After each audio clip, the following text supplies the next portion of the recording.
You are now tuned in to the Smitty Woo Show, where friends tackle sports, current events, and entertainment. Now, welcome your host, Smitty Woo.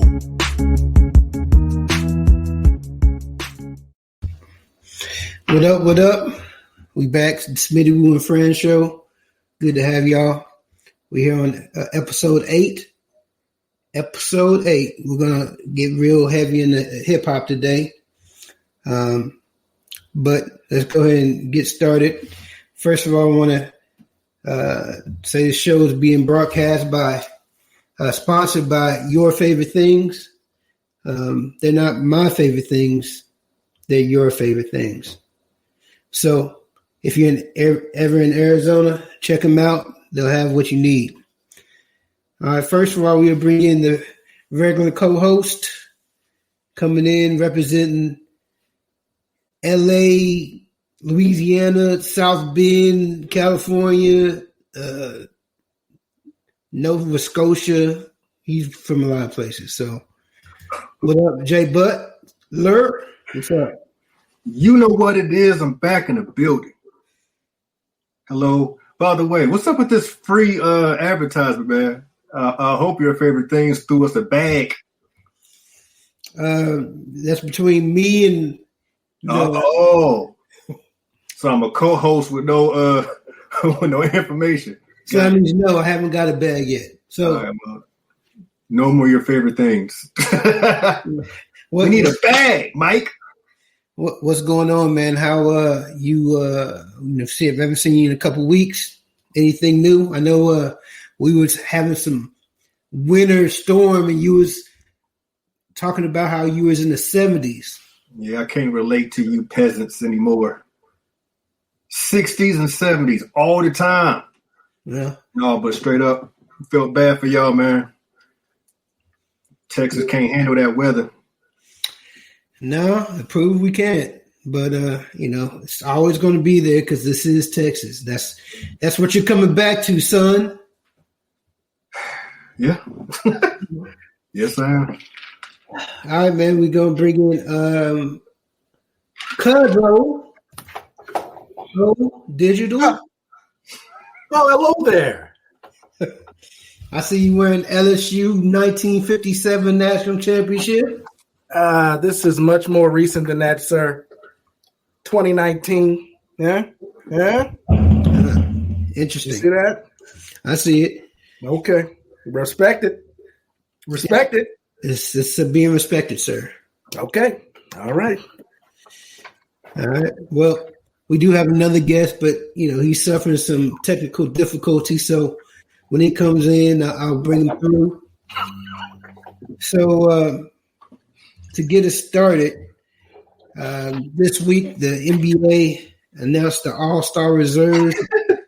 We knew the starters a few days before that, but then nobody really scoffed at it because with the reserves, that's when you really found out who the snubs were. Yeah, scoffed is a dope word. I'm gonna use it a lot. I might use it a lot in this in this programming. I scoff. But You've been watching Game of Thrones. I scoff at thee.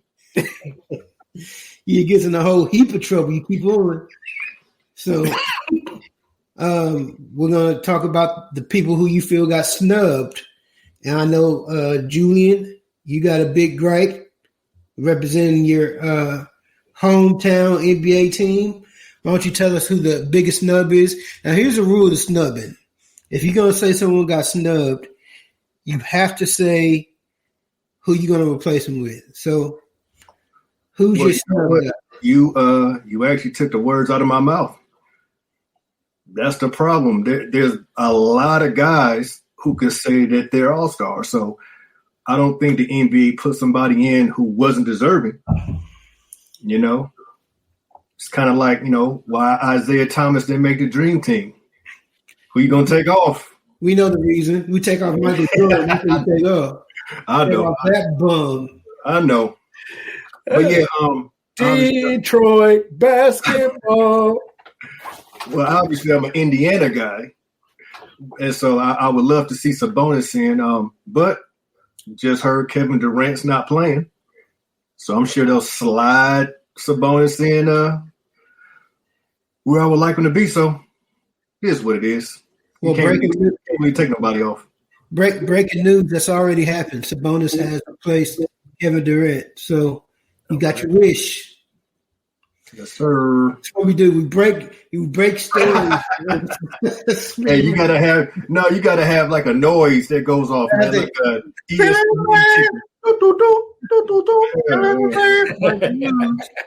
breaking news. So you gotta get you a sound bar or a little sound thing. I gotta give me some buttons to push to make little sound effects. But anybody else, was that your main guy? Yeah. Okay. I mean, obviously, Trae Young. I think Trae Young's been, he's a killer. He's been killing. But again, who do you take off? So. Yeah. Yeah, I'm surprised you didn't, go for Chris Paul's neck. I mean, you love doing that. No. Stop misrepresenting what I say. Okay. Chris Paul is good. I'm gonna just leave it at that. Point guard. And Yo. Who's your snub? No, man, that's the crazy thing. My two snubs were Devin Booker and Sabonis. And the universe, as they say, the basketball gods have righted those wrongs. Yeah. So, it's just amazing to me that I don't know what that says about the game, that Sabonis can be like a 20, 10, 5, 20 points, 10 rebounds, 5 assists, and not make it. Like, that's crazy. But I don't think it's that crazy, and I don't think it's that crazy because of the history of the guy who has a Joker on his fantasy team. Well, everybody should do that. Yeah. Average a triple-double. That's the problem. Well, I mean, I just don't think it's that crazy because usually teams especially in smaller markets that aren't really exciting to people get left off teams. I mean, Dirk Nowitzki got left off All Star team for like a long time. You know what I'm saying? Before he got his play in.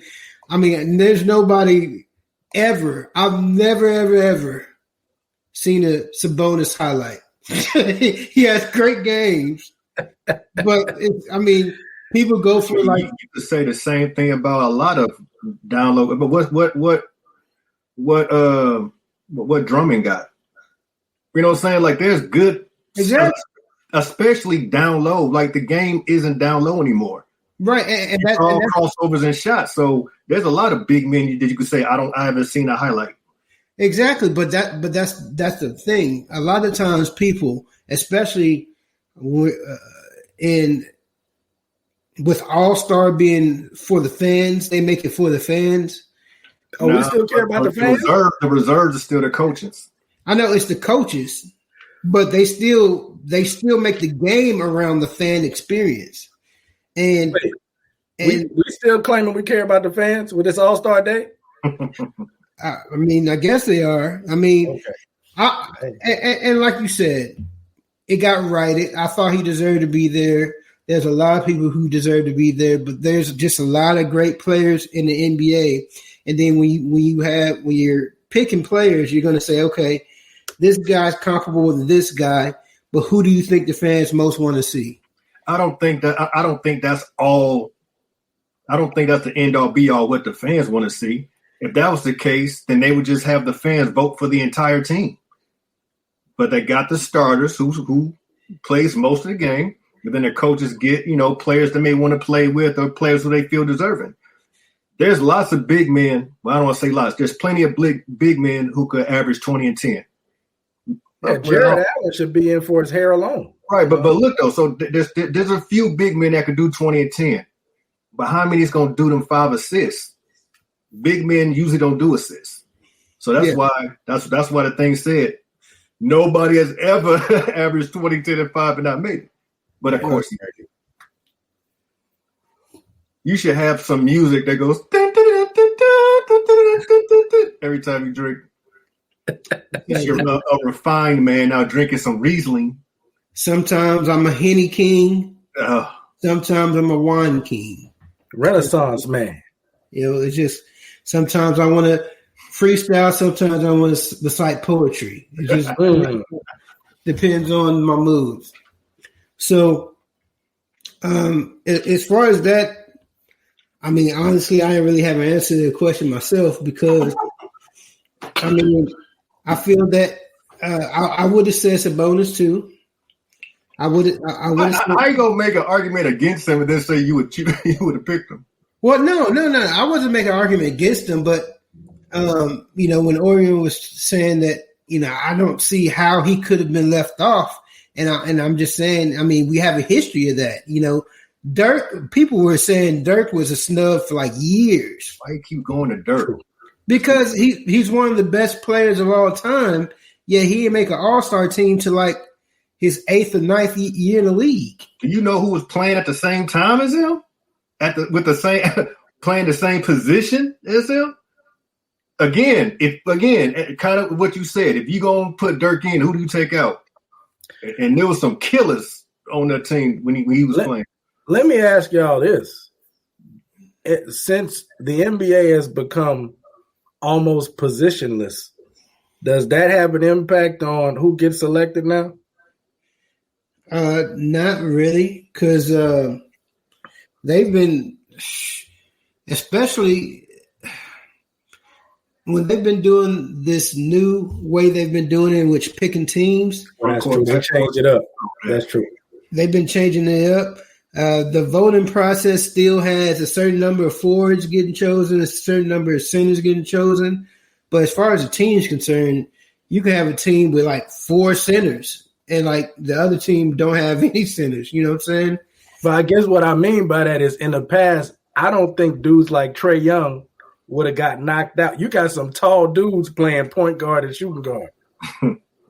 Like tall dudes that really would be power forwards back in the day. And now it is what it is. But I mean, because even like when people were talking about with Booker, and there were people saying Chris Paul shouldn't have made it.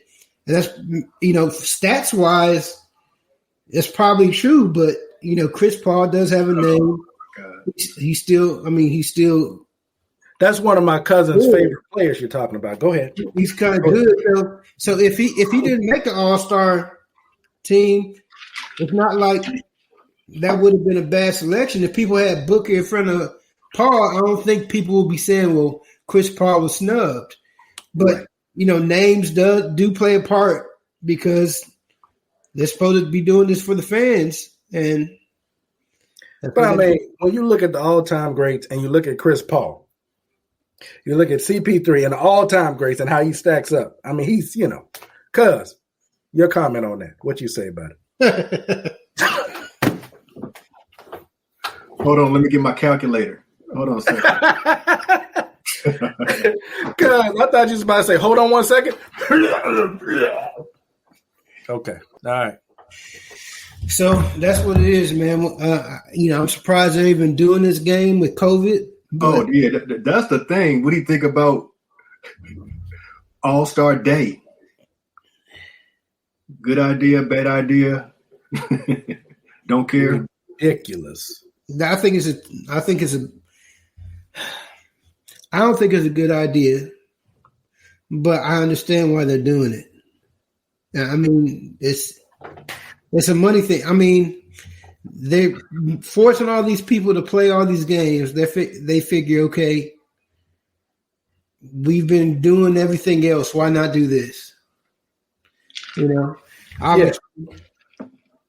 That's just what it is, man. I don't agree with it. A lot of players don't agree with it, but I think the players who don't agree with it can understand why they're doing it. Dude, I don't even think the NBA know what they're doing right now. Normally, when it's a regular All-Star weekend, you know who's in the three-point contest. You know who's in the dunk contest, like weeks weeks in advance. I still don't know who's in it. Yeah. I don't know who's in it. So it's ridiculous. I feel like the NBA is just making it up as they go, honestly. You know, so and if you're gonna do that, you might as well just bump it, you know? Yeah, I hear you. I was watching Zion in an interview. They're like, "Hey, are you going to be in a dunk contest?" And he's like, "Maybe." What? So yeah, it's ridiculous, and it's for the money. And you would think they would use the extra time to make up all these games. I mean, they just released that second half schedule, and it's like, okay, if anybody else gets COVID, that schedule is going to be tough. You would think they would want those extra days to make up some of those games. So we'll see how it works out. I think that would have been a better idea. You know, cancel the All-Star game, do some of those makeup games. You know what I'm saying? Yeah, but the players probably would have said, we want that time off. Yeah, I guess so. But maybe. That's what it is. So we'll see Shell how. at, man? Huh? Where's Shell at? I don't know. He said give him a second. So we're gonna bring him on when he comes through. In the meantime, we can go on to the next topic, and we'll kind of get his thoughts when he comes through. We'll have him do a proper introduction and have him come through.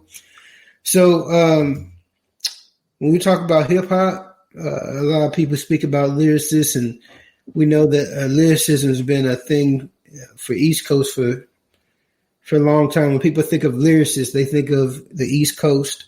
A lot of times, a few people think of a couple people on the West, but not really. They really think, okay, East Coast. They think, hey, why? New Jersey. That's where the lyricist is. Philly. So we're going to change it a little bit. Give me your top 5, and it doesn't have to be in particular order, but give me your top 5 Southern lyricists. Past, present, doesn't matter. Orion, what you think? All right, man. This was now before you do anything, just to let you know, you can't have anybody from Atlanta in your list because Pimp C said Atlanta's not from the South. So, and then Pimp C apologized. That is true. So let me just take it from the top. Cash Money, 5 artists. No, man. I thought you was gonna name. I thought you was gonna name the Hot Boys. Right. There you go. Next question. No, man, this was tough. Okay, I'm gonna tell you why this was tough. Because I took people in my list out of my list because of the word lyricist, right? Yeah. So my understanding of lyrics is like just the word. Who got the best words, right? Mm-hmm. Not necessarily the best flow or the delivery, but who got the best bars, right? Well, yeah. I mean, that's you wrote with your definition. You wrote your definition. Keep that in mind as I name this, because I crossed out people that normally would be in my list as the best rappers. Yeah. But all right, so here we go. Number 1, a guy by the name of T.I. You guys familiar with T.I., Mr. Harris? Q-Tip? He's not from the South. Not him. Okay, cool. The one that puts words together like a superfluous, stupendous, infinitesimal? Infinitesimal? Infinitesimal. Yes. Yeah. Prophylactic. Just finds ways to put words in their repertoire of a vivacious and a brilliant sounding words that he discovered in the zeitgeist. Yeah. Tip. Cliff Harris got it. Now, are you doing yours in order, or are you just naming for your 5? Not necessarily in order, because that's tough. No particular order. But second one, I gotta put Lil Weezy Wee in there. He's prolific with the bars. That's kind of self-explanatory. No need to go into detail there. There's a gentleman by the name of Killer Mike. I don't know if you're familiar with him. Yes. He's cousins with Killer Terrence, right? Right. Killer Terrence and Killer Brad. Okay. Killer Brad, his relatives. They're in a group called the Killers, right? No? Well, I'm not familiar with their work, but certainly we'll check it out after the show. Okay. Yeah, Killer Mike is ill, man. He's always been ill to me. The way he puts words, he's just a very complete MC. But his bars, in particular, Killer Mike says some ridiculous things, right? So that's the third guy. Number 4 on the list is controversial. It's a gentleman by the name of Jay Electronica. Oh, my cousin is shocked. Oh, he's so surprised to hear this name on this list. Where is he from? I never talk about Jay Electronica. Where is he from? New Orleans, Woody. Okay. See, I didn't know that. We can talk a lot about a failed career. We can talk about wasted potential. But this guy, the bars that he's put together on what he has done are ridiculous. Just lyrics and what this guy is saying is tremendous. All right, let's hold up right there.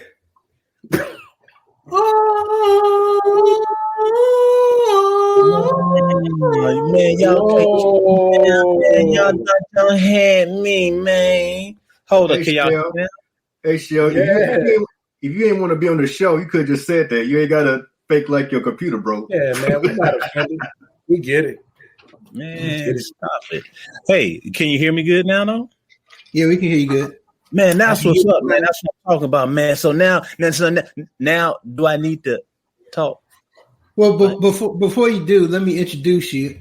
I gotta bring in one of my homies, one of my represented Washington football team fans, aka member of the Cancun Six. What is that? Mr. Shell. I'm gonna go with Shells because that's where he got from his little thing. I'm not gonna give you full government name. So Shells. What up, Shells? Thanks for joining us on the show. Thanks for having me, Woo, man. I appreciate it, man. I'm sorry I had some technical difficulties. First world problems, man. Yeah, I got device, man. I had to get it fixed, man. I had to get the Apple ID. It was tripping. It act like it didn't know me, So I had to go through that thing. Y'all been through it. Don't act like you haven't. Yeah, so, good, man. We good now. Hope y'all can hear me. Got that new retinal scan, face ID type, whatever thing. I had to send it some of my blood. DNA Android doesn't do that, so I don't know what you're talking about. What's that? No, Samsung just blows up.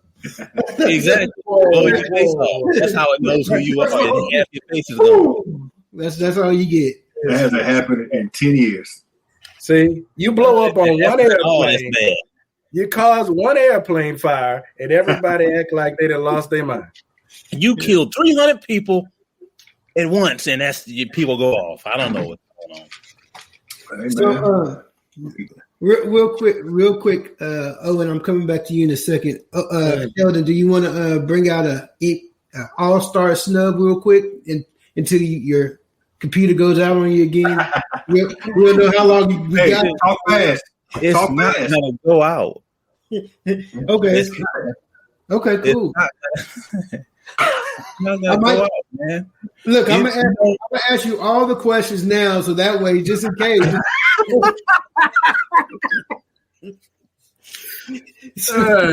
No, I'm teasing. Go ahead, Shell. Who would you? You might want to do it real quick, though. I don't know. Because I'm telling you, it's fresh out the box. I haven't charged it or nothing, bro, and I don't even see where the charge level on this joint is. But whatever. But whatever, man. We good. If it cut out, it cut out. That's what happened, man. That's we just adapt. What's your All-Star snub? You got one?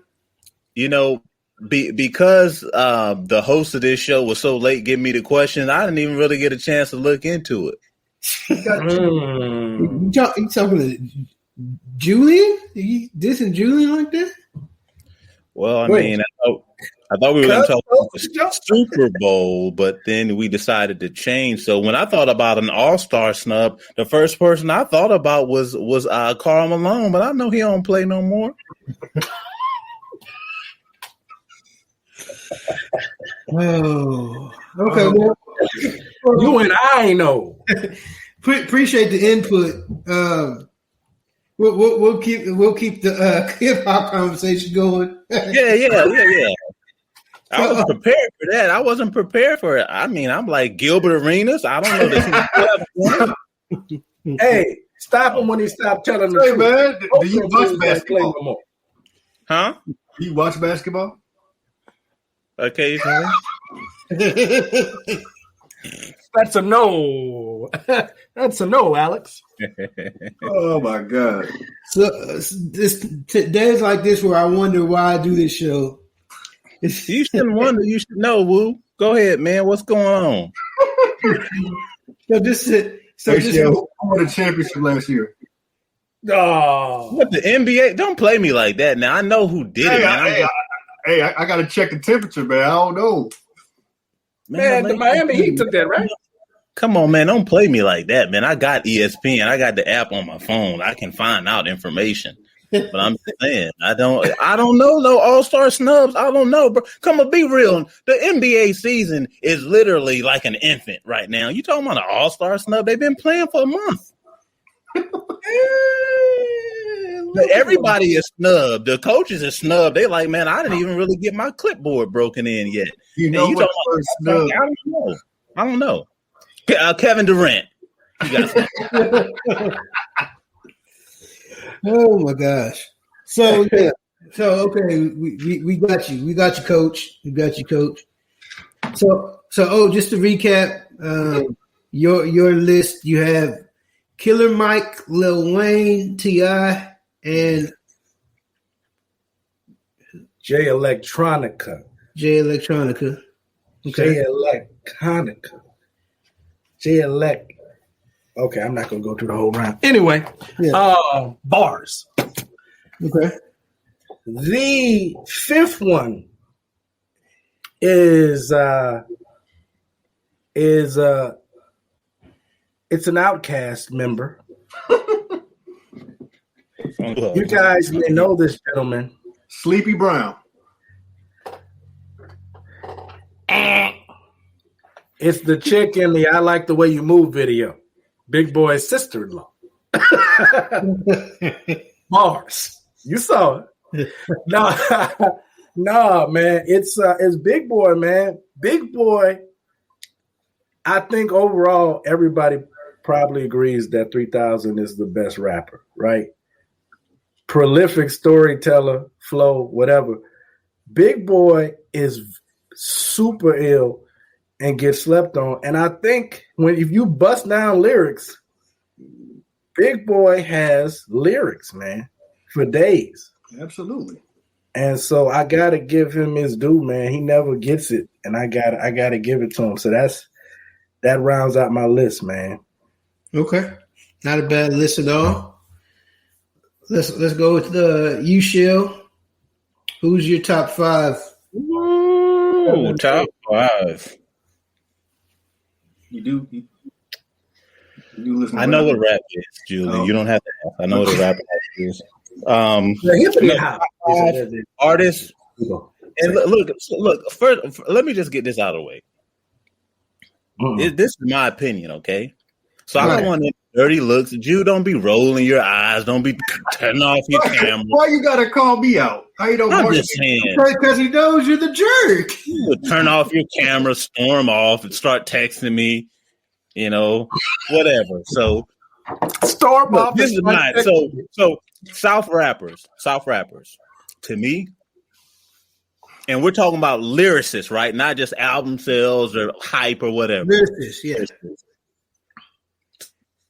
I gotta say Lil Wayne.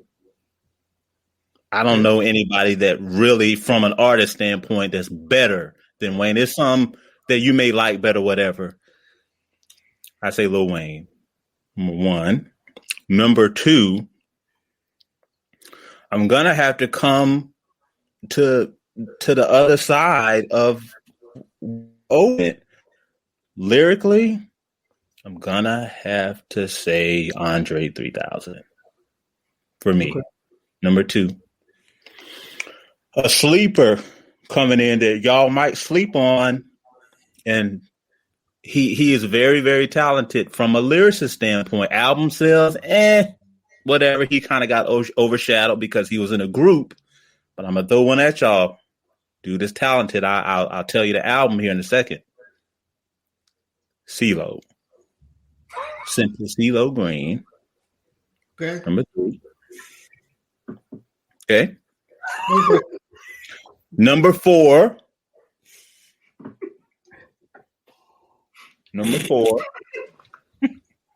See, I knew y'all was gonna say that. Why are you so thirsty now, Jew?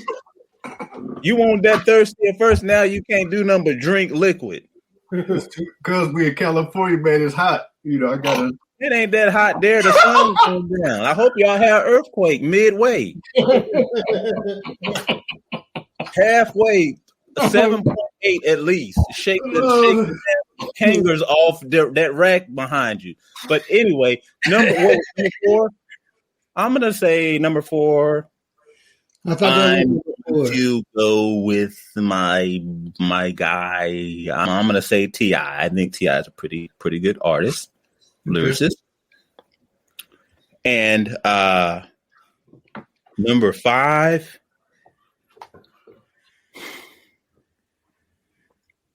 That's hard to say, man. At that point in time, I mean, I can just start throwing them out. You know, I'm not gonna say Bun or Pimp, but I would say from a favorite standpoint, I would say Pimp C, number five. Okay. Not bad. Oh, I just realized I messed up on my list, dog. Well, we'll come back to you afterwards. Chump. Okay. Can we pause for a second? Pause. What? What's so funny, G? What?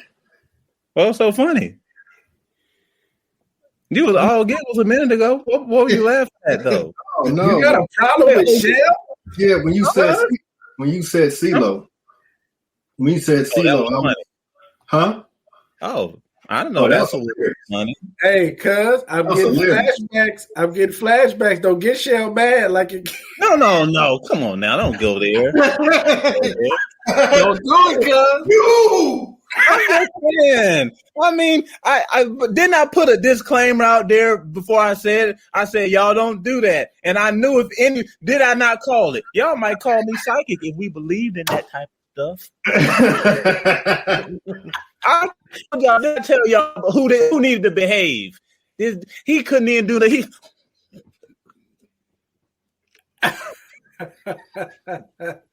Don't nobody drink that long. I'm dying laughing because you think it's so funny. I like CeeLo. He had an album that takes me back. I had some memories about it. Maybe it was the stuff I was on at the time, but I had memories. So go ahead. Like they say in Congress, I yield. Julian, go ahead, man. Julian, give me your five. Oh man, y'all wow. So good list. It's kind of a no-brainer saying Andre 3000, but I said it. So what? I got Ludacris on my list. I think one of the most underrated rappers in the game. Pretty dope to me. I actually have Bun B.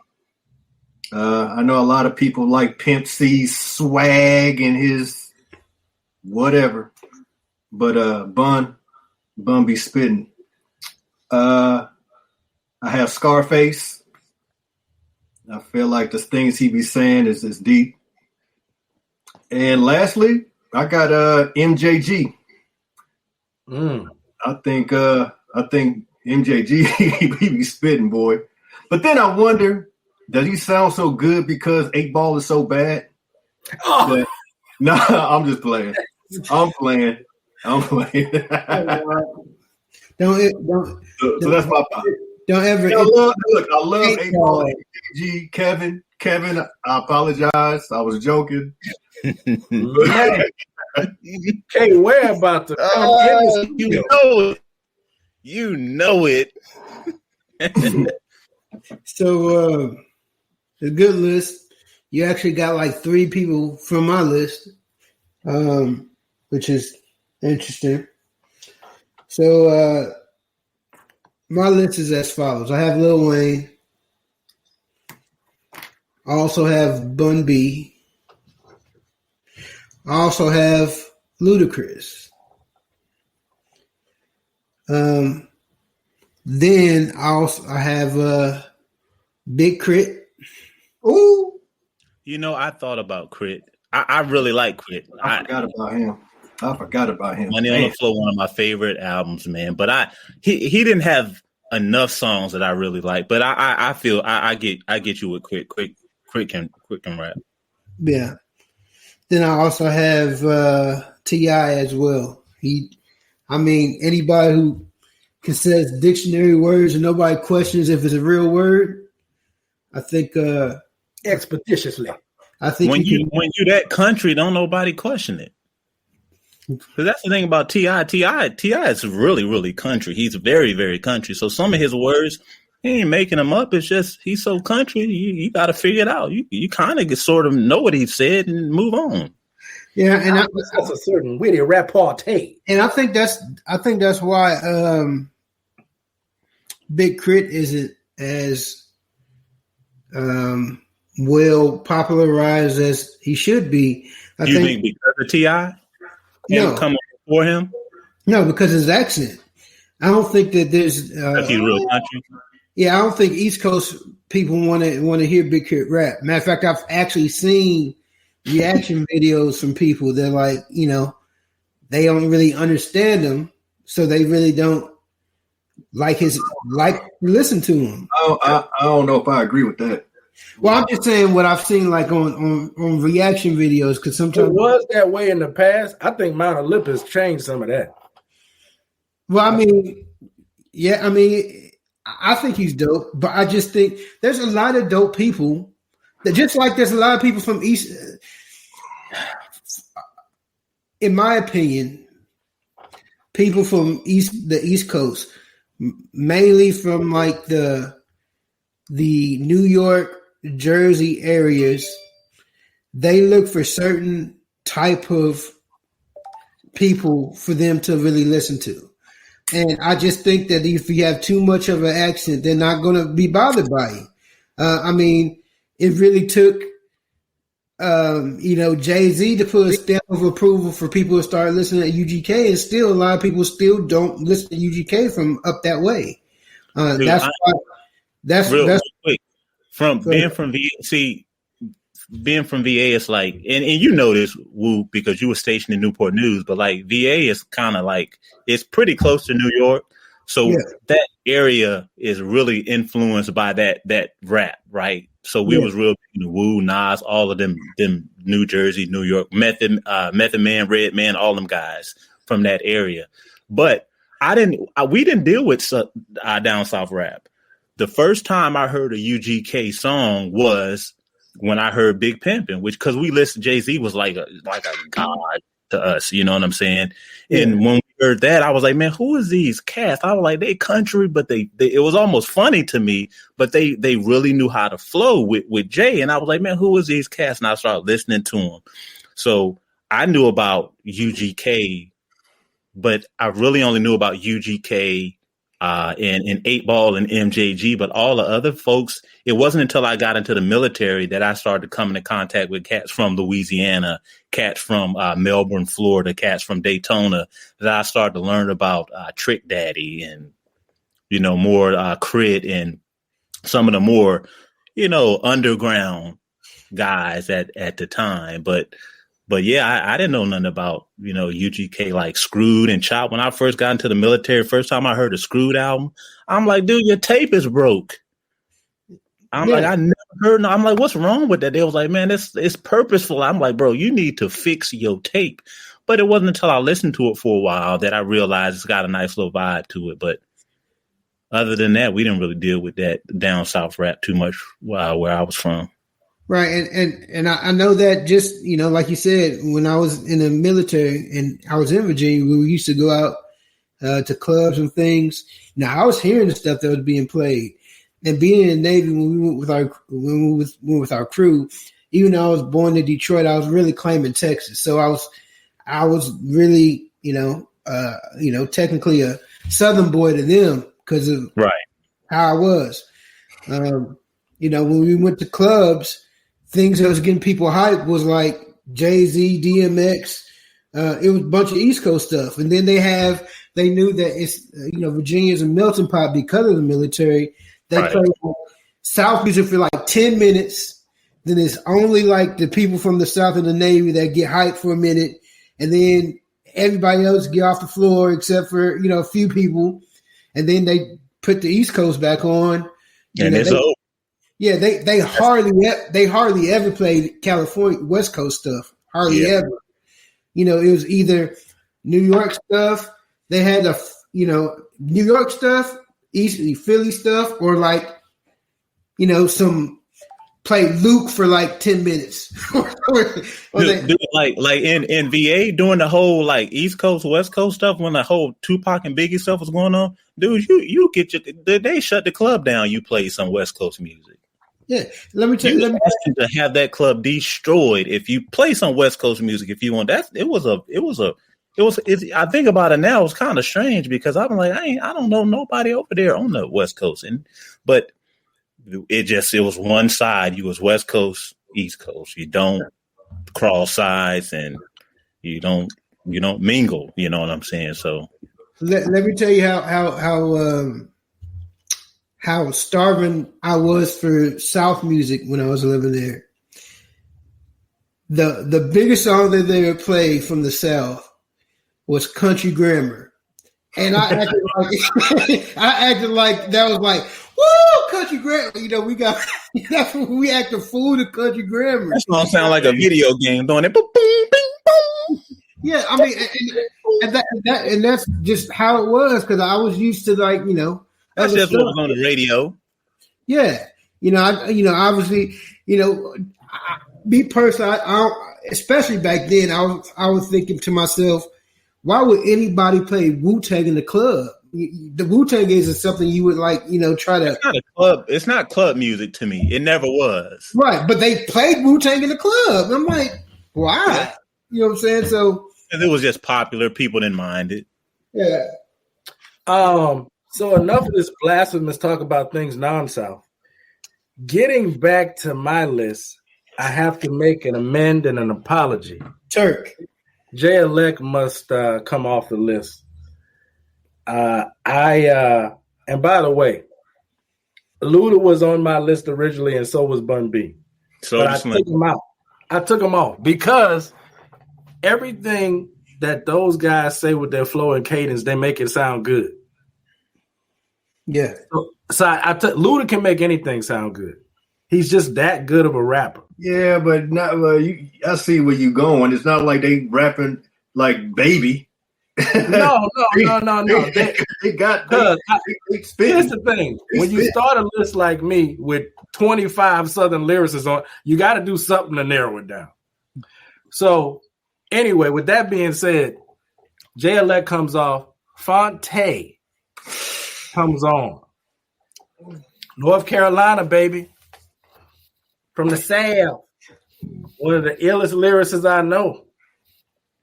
Your favorite rapper's favorite rapper. Is this a little brother guy?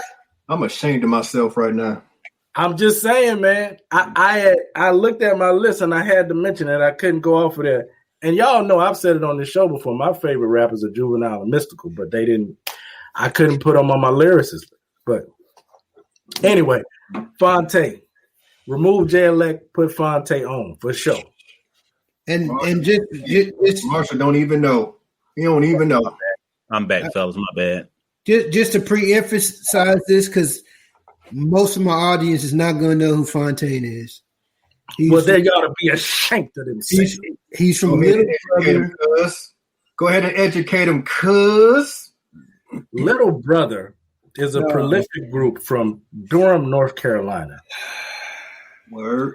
That arrived on the scene and changed people's lives. They went to Duke, though. You can't go to Duke and be good. You can't go to Duke and be good.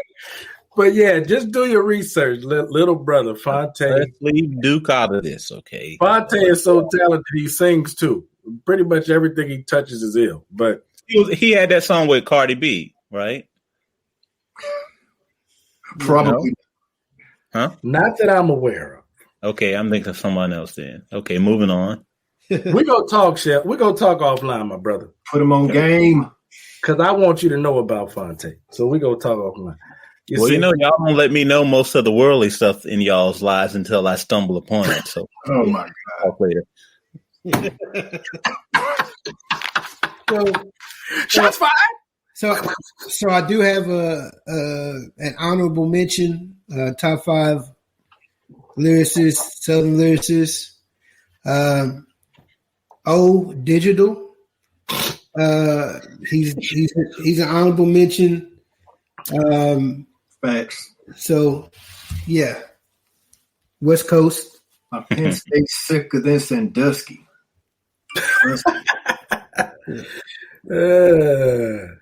So, we definitely tackled the Southern rapper, Southern lyricists.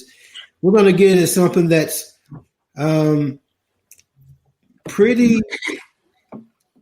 I want to say slept on, or something that's really not really, what's the word I'm looking for? Not really appreciated.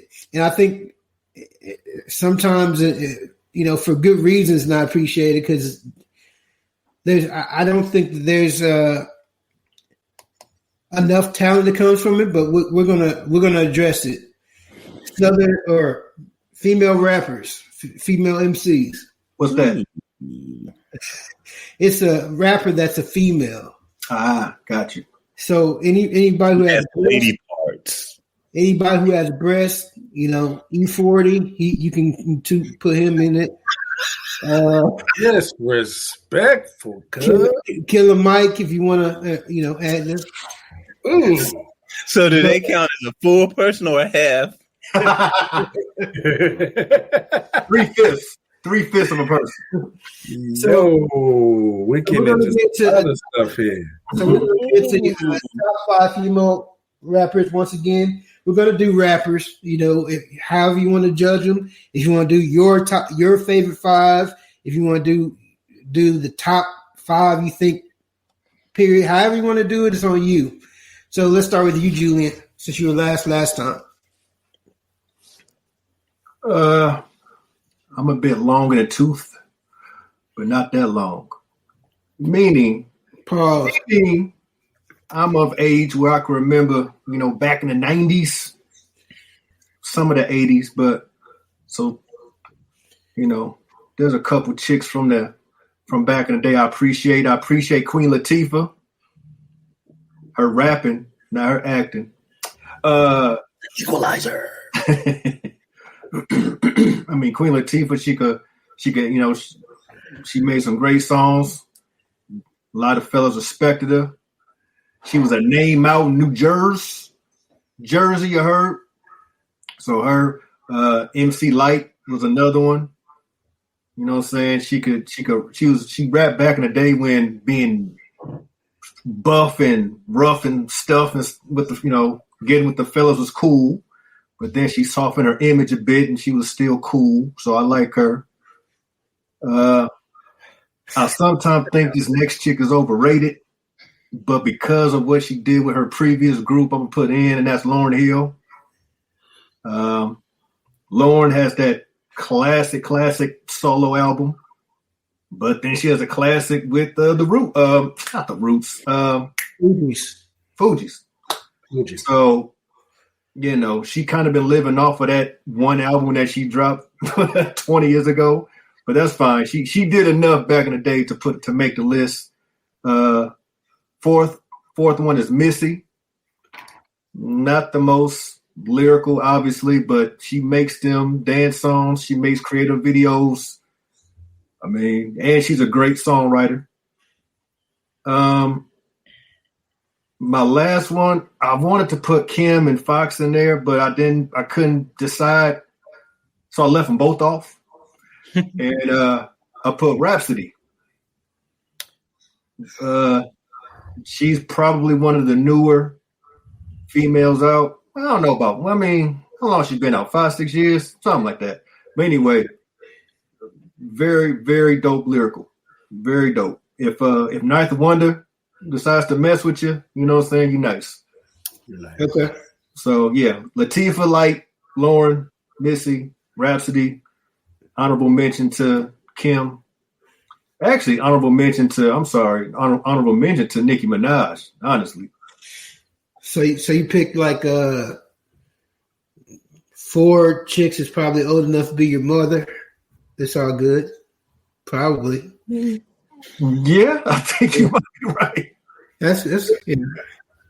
It's all good. If it wasn't for them, would it be us? There'd be no me.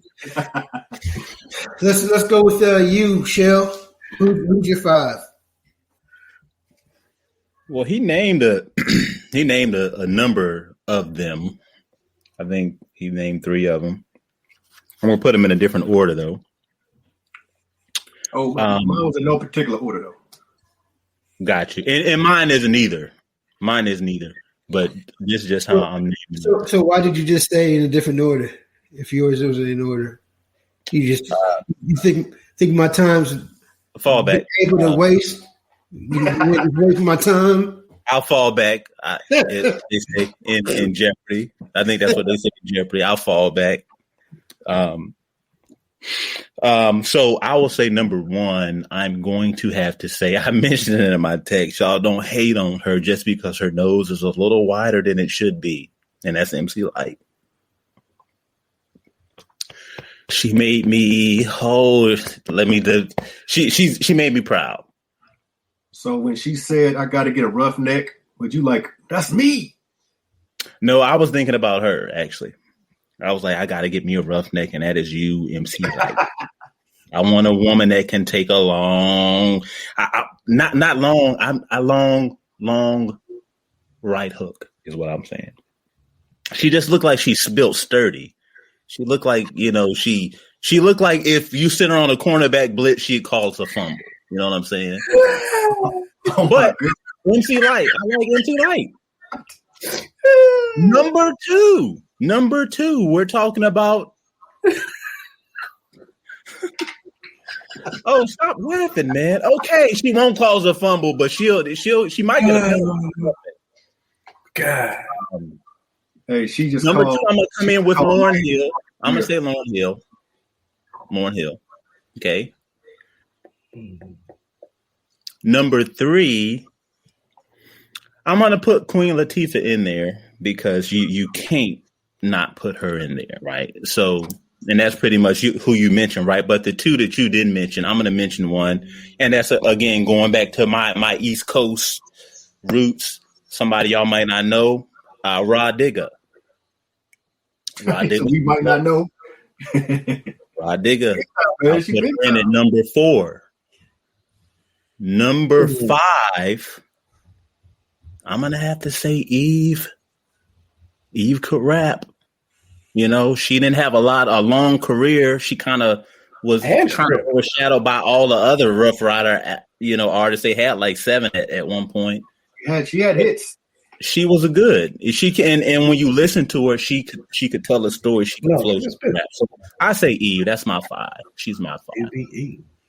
Okay. Yeah. Oh, go ahead. Bless us with your list. Prepare yourselves. We are. Okay. Is everyone ready? Prepare to hear some of the same names you've already heard. It's hard not to. Yeah, man. Look, I know we all came up watching The Box or Rap City or whatever. Like Queen Latifah, MC Light, those two ladies. At one point, they were kind of the only two. And Yo-Yo, right? Right? Ice Cube was writing everything that came out of her mouth. You know that. You already know. So that's the only reason why I didn't mention Yo-Yo, but I like Yo-Yo. Yeah. So it's hard for me to separate that. Like they're just so impactful at a young age, seeing them. So those two are on there off top. And I gotta put Mia X on there, man. A young lyricist from the South that wrote her own lyrics. Now, that's on like my cousin. $5. That's on Marshall list.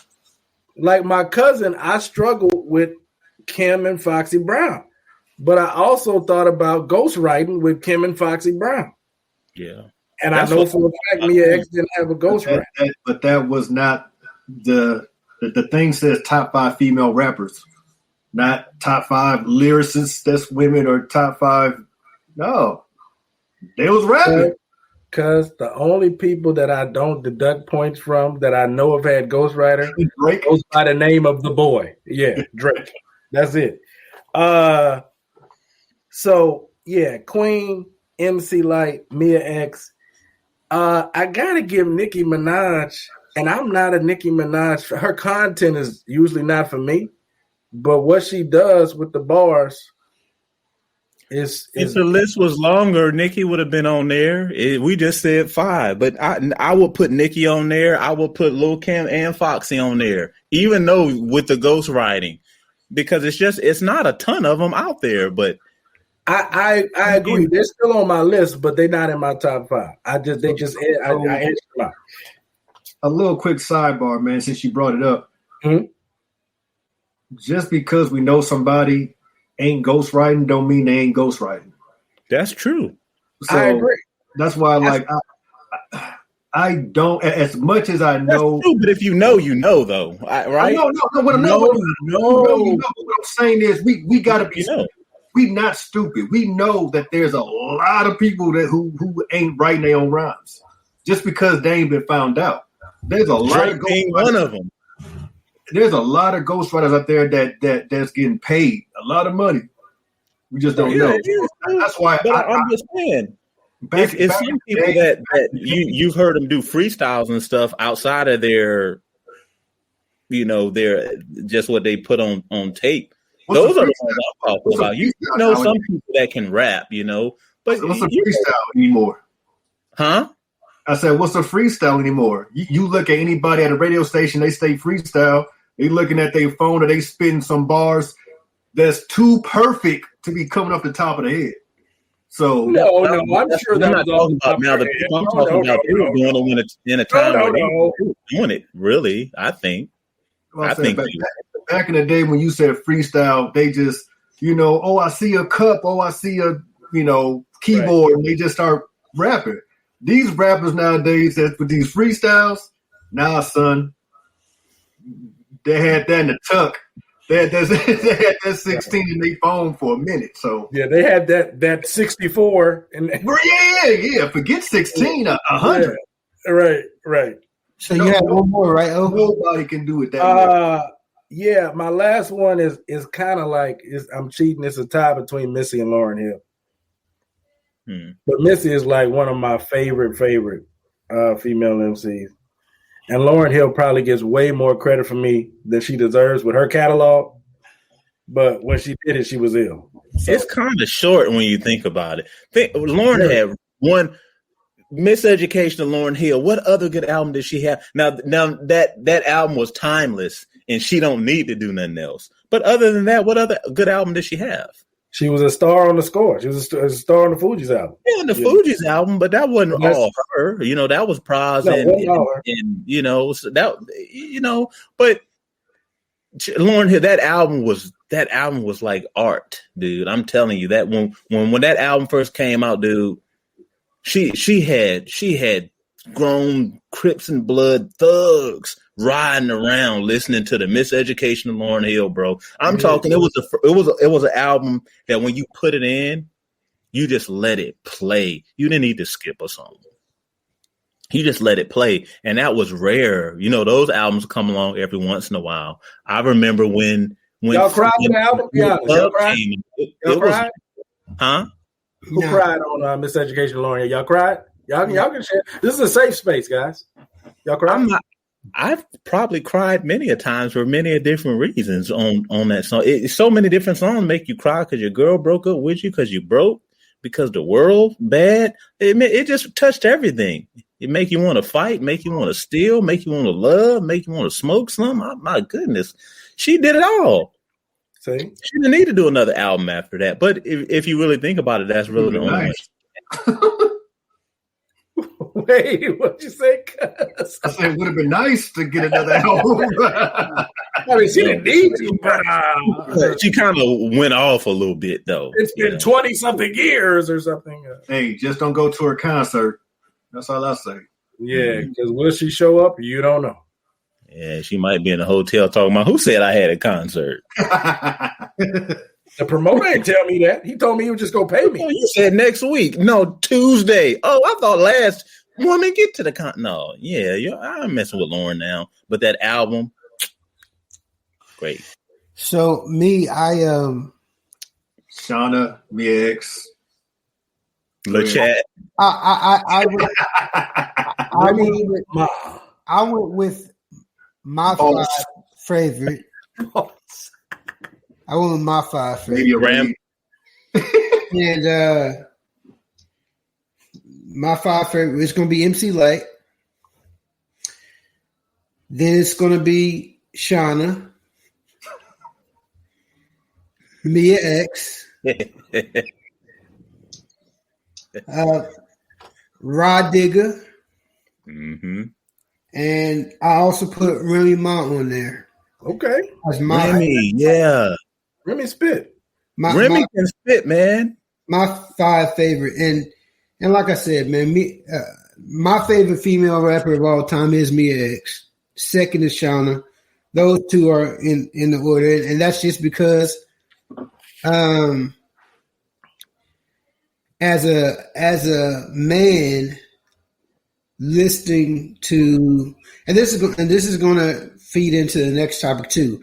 As a man listening to female artists, I like artists that if I'm rapping their lyrics, I'm not going to have to say pause, or I'm not going to, you know what I'm saying? It's not going to make me seem suspect by rapping that album. You like thug, you like thug women music. So kind of like that. So, you like rap that can be unisex when you sing it? Okay. So let me ask you a question. If you saw me and I was riding around reciting Cardi B, would me and you be friends, Sheldon? Let's be honest. I can't recite. I mean, what kind of car you driving? If I'm doing a pink. I mean, it's just. I mean, a lot of female, and I'm like that. I'm not sexist. You know, at least but Woo, you can say that with everything. It's a lot of songs. Like you can be. It's some of my favorite songs are love songs about a person leaving their wife. So you don't be in a car like I hate you. I mean, it don't have to flow completely with the song. So I mean, when you in there, you can be vibing to it, but you don't have to be talking about doing nothing to no dude or nothing like that. You can leave that part out. Marshall, you be driving around reciting Mia X's lines out loud. No, but the thing about it is if I'm riding around listening to something, even if I'm not reciting it, if I look to the right and I feel embarrassed and I'm listening to it, then there's a problem. You know what I'm saying? Also, you worry about what other people think about you. Oh yeah, absolutely. That does play a part. Marshall, you're in your car though. Do you not have a safe space? I mean, if I'm in my car, look, Marshall, I'm telling you. Hey, you see my car. The windows. If I'm in my car, windows down, bumping Tony Braxton. If you got a problem with it, go buy me. Love should have brought you home. Love should have brought you home. But see, that's the thing. The thing about it is normally I wouldn't have a problem. I mean, y'all know me. Julian knows me. I listen to a lot of songs that a lot of people don't like. A lot of music that people might not like. I could be bumping, Lil Flip. You know what I'm saying? A lot of people like Lil Flip. I've bumped Immature in my car. And the Immature go hard. You'll bump come on, sing it. Yeah, X out loud. Yeah, but that's the thing. The thing is, to me, if I'm embarrassed to be listened to, I shouldn't be listened to. That's true. I agree. If it's something that I truly like, right, then I don't really care what anybody's saying. But if I feel embarrassed to be listening to it, I shouldn't be listening to it. Oh, okay. So why are you embarrassed though? Because maybe I am sexist when it comes to music. Pause real quick. But male chauvinist. This is what it is. This is what it is. And y'all be completely honest with me so I'll know it's nothing wrong with me. I already know it's stuff wrong with me, but I want to see if this is something, right? Tell me this. Do you feel a certain way about listening to certain songs if it's just you in the car as opposed to if it's you and your wife in the car? Now, no, stop. Let me pause. I'm not talking about if the window's up and can't nobody hear but you. I'm talking about the window's down and it's loud and you bumping it. Now, if I pull up, if it's me and Danielle, we out on the date night, I pull up at QT to get some gas. I'm playing Beauty or something like that or some Jagged Edge, bumping it. It's loud. I don't care. I'm in there with my baby. But if it was just you in the car, would you be okay bumping something like that? Or do you feel some way about it? I'm okay bumping R&B, but I'm not. I just really don't cut for a lot of female artists. Period. I just don't like. I won't. I mean, there's songs that I like. Sounds kind of sexist. No, but no. Okay. So to answer his question. If you pulled up to a gas station, bump 112, you're by yourself, and in the next gas thing, there's a couple of guys from Oak Cliff. Are you gonna blast 112 with the window down? So no, I'm saying it was already blasting when you pulled up. Okay, right. So are you gonna turn it down, or are you just gonna let it bump? Yeah, I will. But if I'm bumping, I turn it down. But if I'm bumping Mariah Carey, immediately I'm turning it down. I'm not gonna let anybody hear me listening to Mariah Carey by myself. It's just not gonna happen. What's the difference between Mariah Carey and 112? I just don't. That's just me. I mean, so you saying if you was bumping 112 in this same scenario? I'm glad you brought that up because I didn't bring that in, Ju. That's what I was trying to bring out. How you felt if that same situation, if you pulled in, and it's not like you just wanted to turn it up to show off. You was bumping it coming down the street. And you got the windows down and you just vibing. I will never lie to you. And you pull in. And it's kind of a scene going on out there. It's people out, I ain't gonna say what type of people, but it's busy, it's going on. Would you turn it down if it was 112 or Immature, or if it was, say, Mariah Carey or I don't know, someone else? What would you do with it? Oh, it's like turn it down. No. I'm shaking my head. I don't. If I bump it, I'm bumping it. I can't see myself riding and bumping immature and then getting out of the car and doing a spin before I go into QT or whatever. You know what I'm saying? I can't see that, Chef. But we have lost the host. But I'm here. I got y'all. Go ahead, man. Thank the Lord for cuz. So, but anyway, man, no, you don't bump anything. If I'm bumping it, I'm bumping it. I dig it. Like, I don't care about I maybe there was a time in my life when I would. But also, here's the other part, Shell. Music is a vibe. I'm probably not gonna play certain stuff unless a female's in the car. You know what I mean? Well, that's what I was getting to. I thought that was just me. Like I'm gonna just tell you basic. Like, say I'm just running down to Walgreens real quick, right? Mm-hmm. And I'm just driving by myself, you know what I'm saying? And I'm just in the mood. I got in it because my phone automatically connects when I get in my car, right? And I was listening to him the night before, you know what I'm saying? Right. So I get in and it's playing. I'm just, it's a certain vibe you got. But if you pull up and it's a scene and it's something going on, it's like, to me, there's certain situations where I don't want to put out that type of energy. You know what I'm saying? And that's what I was getting at. I didn't know if it was a me thing or if everyone felt that way, because it's like, if I'm with my wife, it's certain thing. If we pull up, dude, I'm telling you, cause my wife different. My wife, we pull up bumping Garth Brooks or something. I'm talking, we pull up in the Challenger, Garth Brooks going hard, and she just, and I'm just sitting there like, whatever. Right. But if she won't in the car, I wouldn't do that. You know what I'm saying? Right. So right.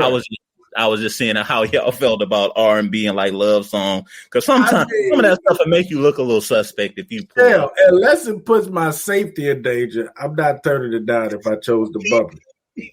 And my safety in danger because I had pulled up to a grimy spot.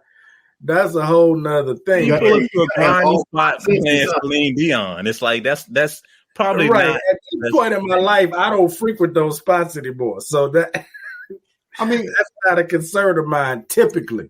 Everybody just has their own taste in music. There's people that will bump whatever and they love with it, whatever. You know what I'm saying? Me, that's just I don't know why it is. I don't think I'm sexist. I don't think anything. There's songs. You think somebody would think that you're a less of a man or a weak man because you bumping R&B or a chick? No, I just don't enjoy a lot of music. Like a lot of music? No, a lot of like female artists, like overall. So you're sexist. Okay. No. So you're sexist. No, because I know what you're saying, Woo. It's because I know exactly what you're saying. I know exactly what you're saying, Woo. What you're saying is the things that they're talking about in their songs. It might be a great song, and you might like listening to it because the song, it makes sense. What they're talking about makes sense. The beat makes sense. The melody makes sense. But it's what they're talking about. They're talking about their relationship with this dude that went sour, so they went with this other dude that went sour. And to me, I don't want to hear none of. I don't care about that. And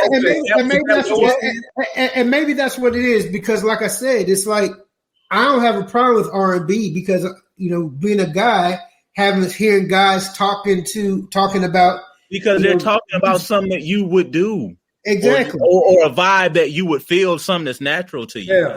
Shell, you make a great point, because listen, Jasmine Sullivan, I love. She can sing her butt off. She did the Super Bowl. She just came out with a new project, right? Yeah. I can't bump that project. Hey, I love her voice. I don't think I can bump that project because the subject matter. But you can't deny that it's probably some great music to listen to, though. Oh, she kills it. She killed it, but it's like.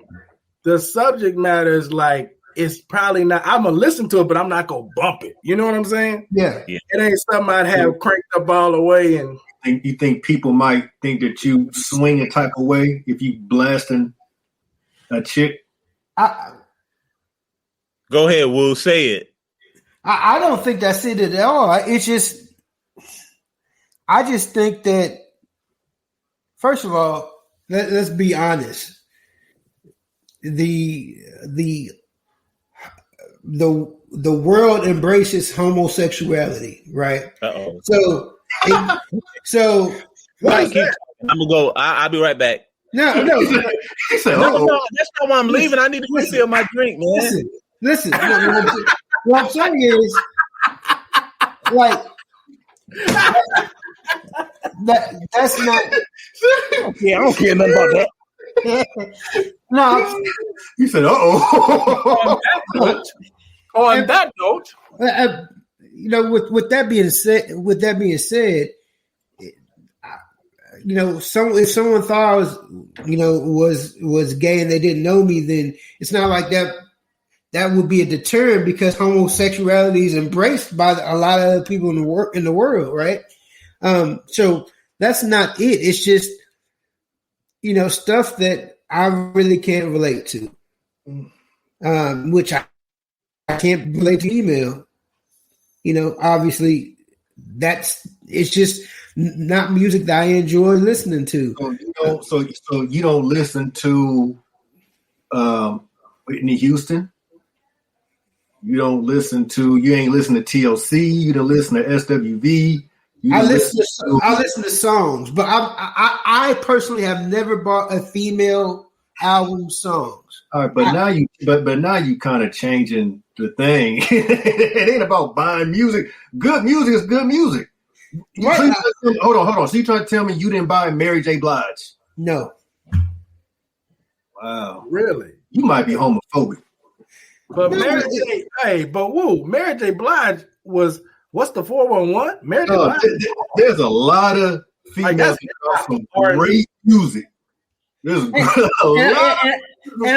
And I'm not saying it's not. I'm just saying there's some things that's just not for me. Like I am, it's just that it may be great songs. I listen. I know she's had some great songs. I listen to those songs when they're on the radio.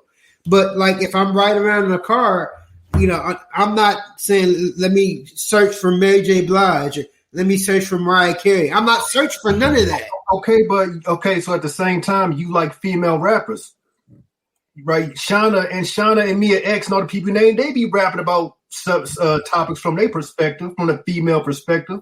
So it's the same thing. One raps, one sings, but it's about the female perspective. Yeah, but I haven't looked Shauna up in forever either, and I mean it's just people like what they like, and they like what they like for certain reasons because it makes them feel a certain way, or reminds them of different things.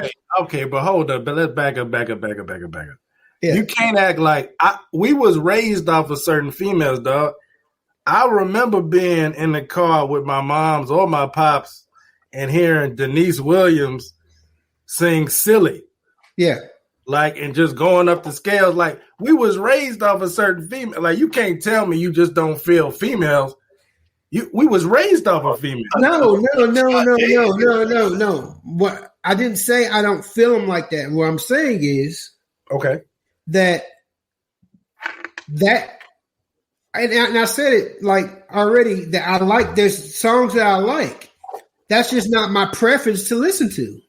It's just not my preference isn't to when I'm in my car to pull up, the Lauryn Hill album or to pull up any of that. That's just not my preference. My preference is to pull up, I'll pull up R&B or I'll pull up. You'd have to be in a certain mood to listen to a female. Exactly. Okay. I just have to be in the mood.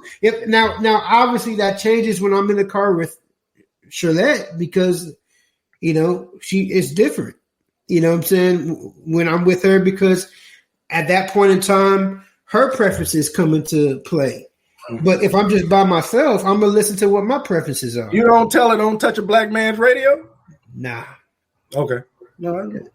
Even though she doesn't touch it, she just tells me to turn it. She be like, "Can you turn it?" I'm like, I'm driving. You turn it. But, and that brings us, we've already been talking about it. That brings us to the next one. Can I do a quick shout out to the Brat? Absolutely. Honorable mention for sure. I absolutely forgot about her. And you don't want to give a shout out to Jennifer Lopez, Julian? No, they're not doing that. Okay. Does she rap? Huh? Does she rap? Kinda on a few songs. He tried a couple times. He's tried. Tried to sing too.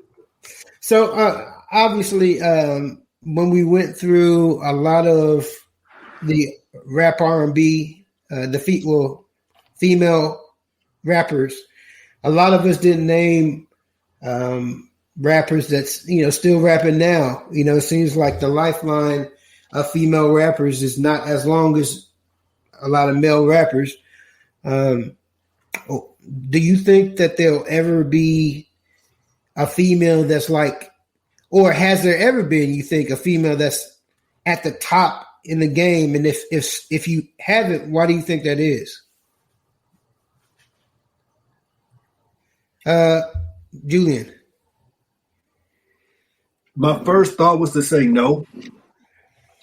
But then I thought, if someone came close and possibly had it, it was Nicki Minaj.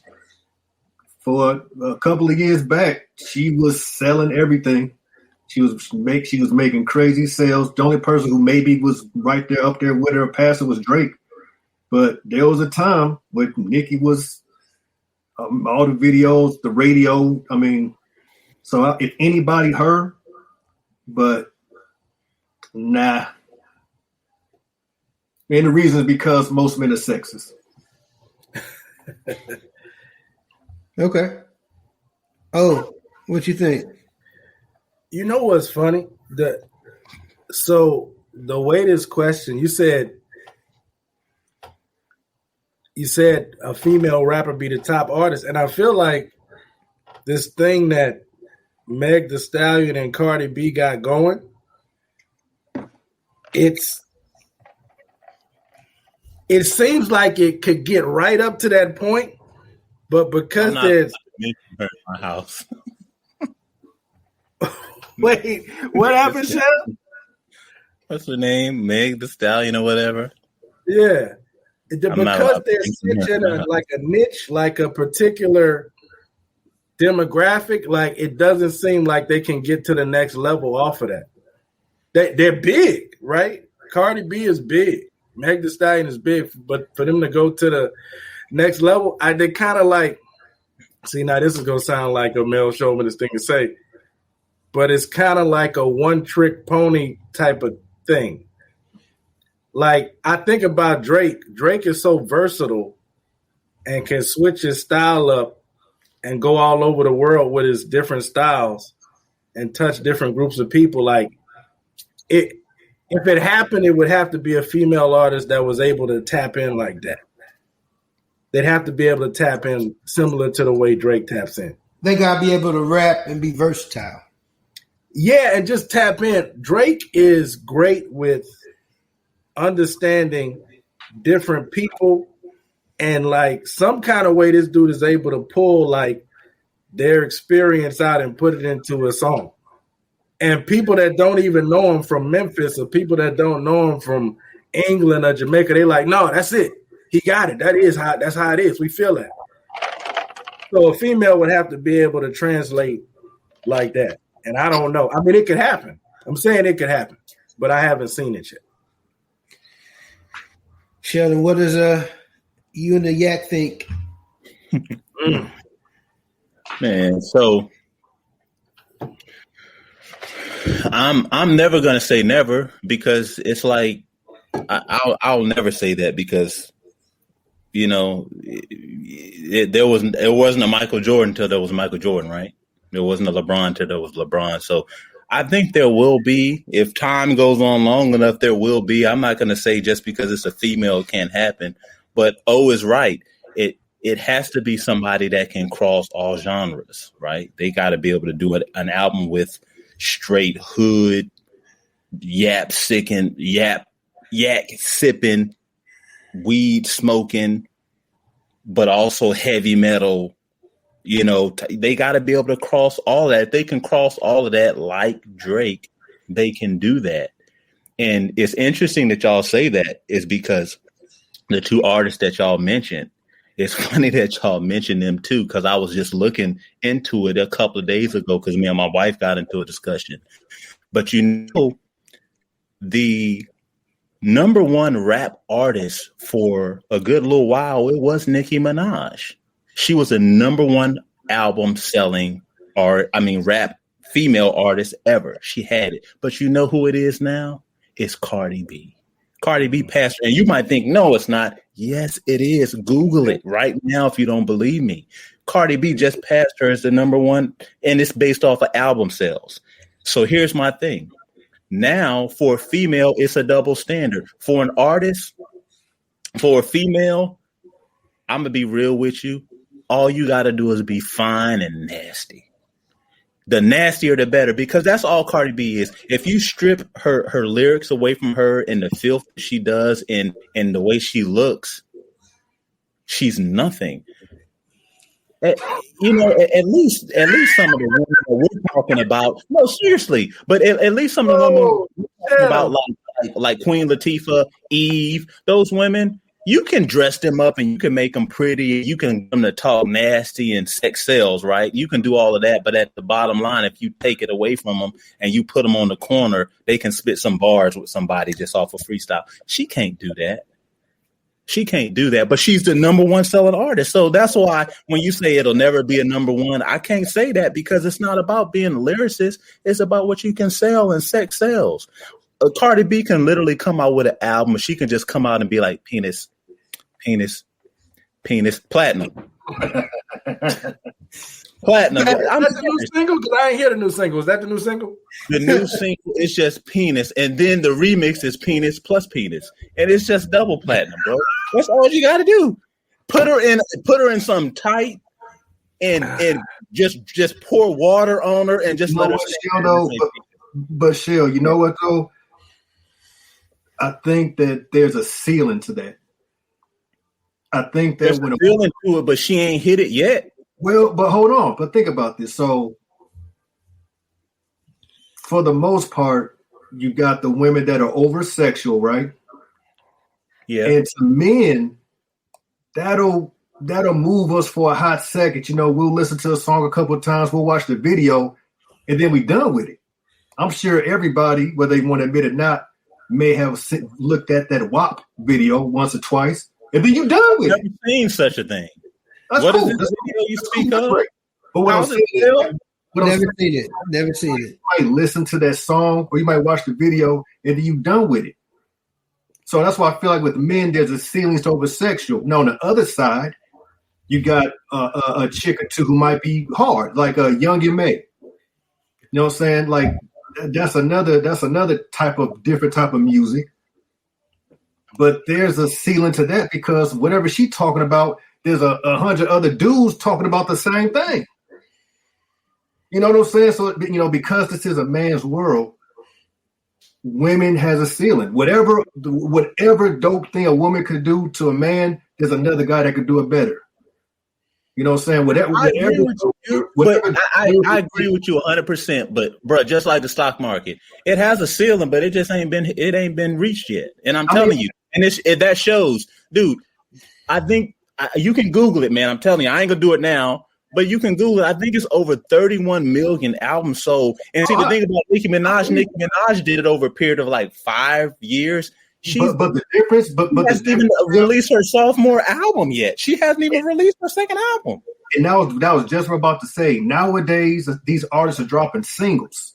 It's easy to sell a single, but you put the right person on it. You know what I'm saying? Cardi B, I don't think has put up the numbers for her album, but singles, she knocking it out. She knocking it out the park. But I just feel like there's a ceiling, man, because a man is always going to look to a man's perspective more so than a woman. But you can't. But if you can't really say that because when you look at like just artists in general, when you look at artists, some of the largest selling artists of all time, You got the Beatles up there, you got Michael Jackson, but you got people like Mariah Carey, you got Celine Dion. They're women. So I don't think it's about them being women that's going to hold them down. I think it's just striking at the right time because it's enough women. It ain't got to be men that like them. That's not what drives their sales. We're not saying that women can't sell. Women are great. Women make great music. The question was, can a female be on top? And I'm saying to me, I feel like there's a ceiling to that because there's more. We can listen to a more variety than what we got, either the over sexual or the super hard. You got the alternative rapper chicks. They're not going to make it to the top. But what if you come across a female like Drake that can sing and rap and can do all that stuff? She can, if she's got the right vibe to her. We got Missy. She wasn't like that. Missy was very specific in her style was very. She tried to get away from it, but if you notice, when she got away from it, it didn't do so good. When she started her lane, she was good. She did a very specific type. Because Timberland did a very specific type of beat. He can speed it up or slow it down. He can slow it down to do stuff for like Genuine, and he can speed it up to do stuff for Maganu and all them clowns. But it was very specific. You couldn't really get outside of that. So as you can see with that whole label, after a couple of years, them artists ran their course. All of them had maybe one good album. Genuine, Missy. All them. Missy had more than one. Genuine had more than one. But most of the people on that label with that sound. So Magoo. Okay. You're talking about Maganu. Yeah. Maganu. Yeah. I don't know. Hey, let me say this about what you're saying. And I hate to take this back to the board, but all this underscores how amazing what Drake has done is. I mean, when you think about what it takes to be on top today, unless you can be like that Bad Bunny dude who like getting crazy streams from Latin people, like all the Latin countries streaming them plus the US, like a female would have to have a team like Cardi B has. They would have to be scientists, man, and they would have to she would have to follow the formula and tap into all these different markets and she would have to go hit after hit after hit. She'd have to have a machine, and it would have to hit a lot of hits, man. And again, it's tough. You know why I think it's taken so long for Cardi B's sophomore album to come out? Is because I think the record label knows like we are on borrowed money with this chick. Because I'm telling you, I think that's why she's been doing single. That's what's got her where she is. That's just the game, though. Everybody does singles now. Yeah, they test the waters with the single. I know, but with her, it's been extreme. Come on now. How you become the number one rap selling artist and you've only done one album? And the rest of them are just singles and features. Hey, but look. I'm not making it up. You can Google. I'm telling you. You're right. But Shell, it's a new day. The game is streaming for better or worse. The game is different. These people are trying to stream. They ain't worried about bodies of work. That's why I say that. That's going back to the question. That's what I'm just saying. That's why I won't rule out that a female couldn't be on top. Right. Because of that. Because it's not necessarily about a lot of the stuff that we think about, like straight lyrics and all of that. It's about different stuff, man. If you can catch the wave and get enough people to like you and stream you and follow you, you can be number one. Well, here's my thought. I don't think it can happen, and the reason why I don't think it can happen is something that's been touched on already. It's the type of hip hop is still a male dominated sport, or art, right?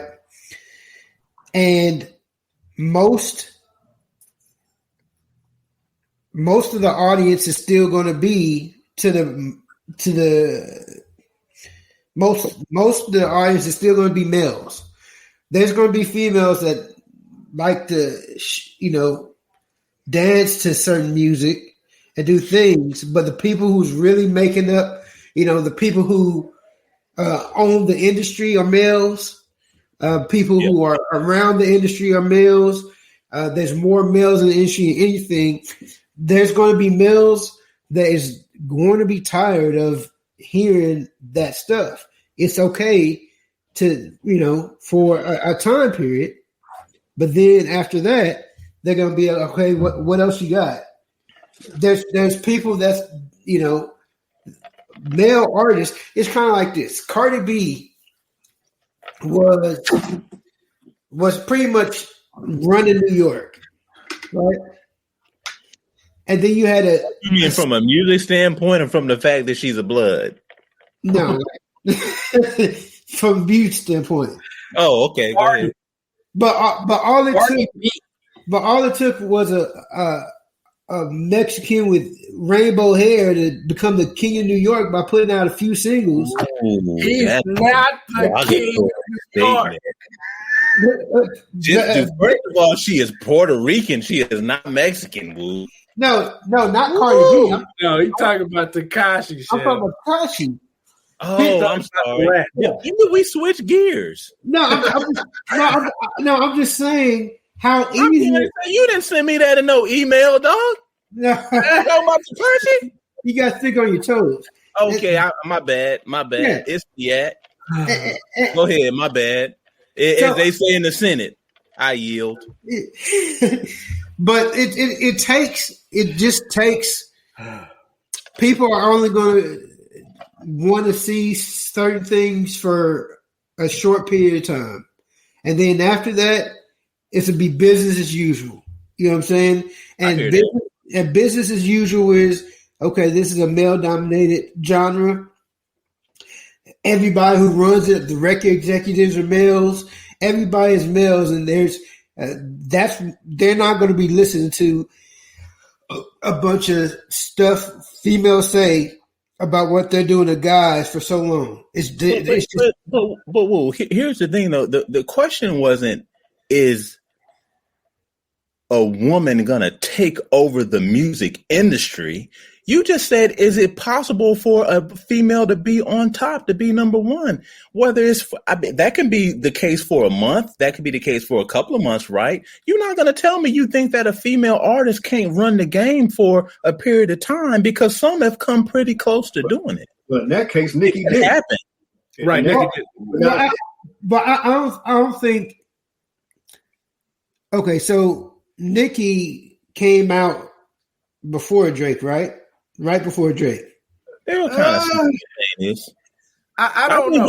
I think it was made in the same petri dish. They were doing that thing separately.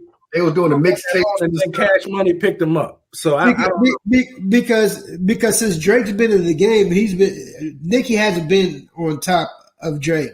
When you talk about the hip hop's leading player, it's been Drake. Nicki she hasn't, because of Drake though. It's kind of like you saying, like, man, Clyde Drexler, he just didn't win championships. He didn't because Michael Jordan was there. Like Charles Barkley. Because of Mike. It's not just because. So it's like, if Drake wasn't there, you trying to tell me Nicki couldn't have been number one? He just was there. And I don't think he was there because he was a dude. Drake's just a better artist than her. Look, Drake doesn't drop out. He helped make Nicki the artist that she is. A lot of features and songs together. Drake doesn't drop every single summer. All right, he does take a summer off or two off. So even though Drake you may hear him on a mixtape or on a single for somebody else, a guest appearance, like, oh man, Drake's still doing it. He don't drop every year. So the years that he don't drop and Nicki drops on that year, that's money, dog. But I feel you, but Drake I don't think that's. I think you're saying that because she didn't surpass Drake, then obviously she can't be a number one. No, I mean, I'm not saying that she's better than Drake. She would never surpass Drake. But I'm just saying, I'm not ruling out the fact that at some point in time there couldn't be a woman that come along that just is just cold with it. I mean, before Drake came along, there wasn't a Drake, was it? Was there somebody that did what Drake did before Drake? Was there somebody that did what Mike did before Mike? Was there somebody that did what the Fat Boys did before the Fat Boys? Drake is his own animal. Yeah. Yeah, I just want to see if y'all was on y'all toes. I caught that Fat Boy. Yeah, I caught y'all. Yeah. There was. There's some Fat Boys for those Fat Boys. Yeah, there was. Yeah, I just want to make sure. Like, I mean, Drake is like Haley's Comet. Yeah.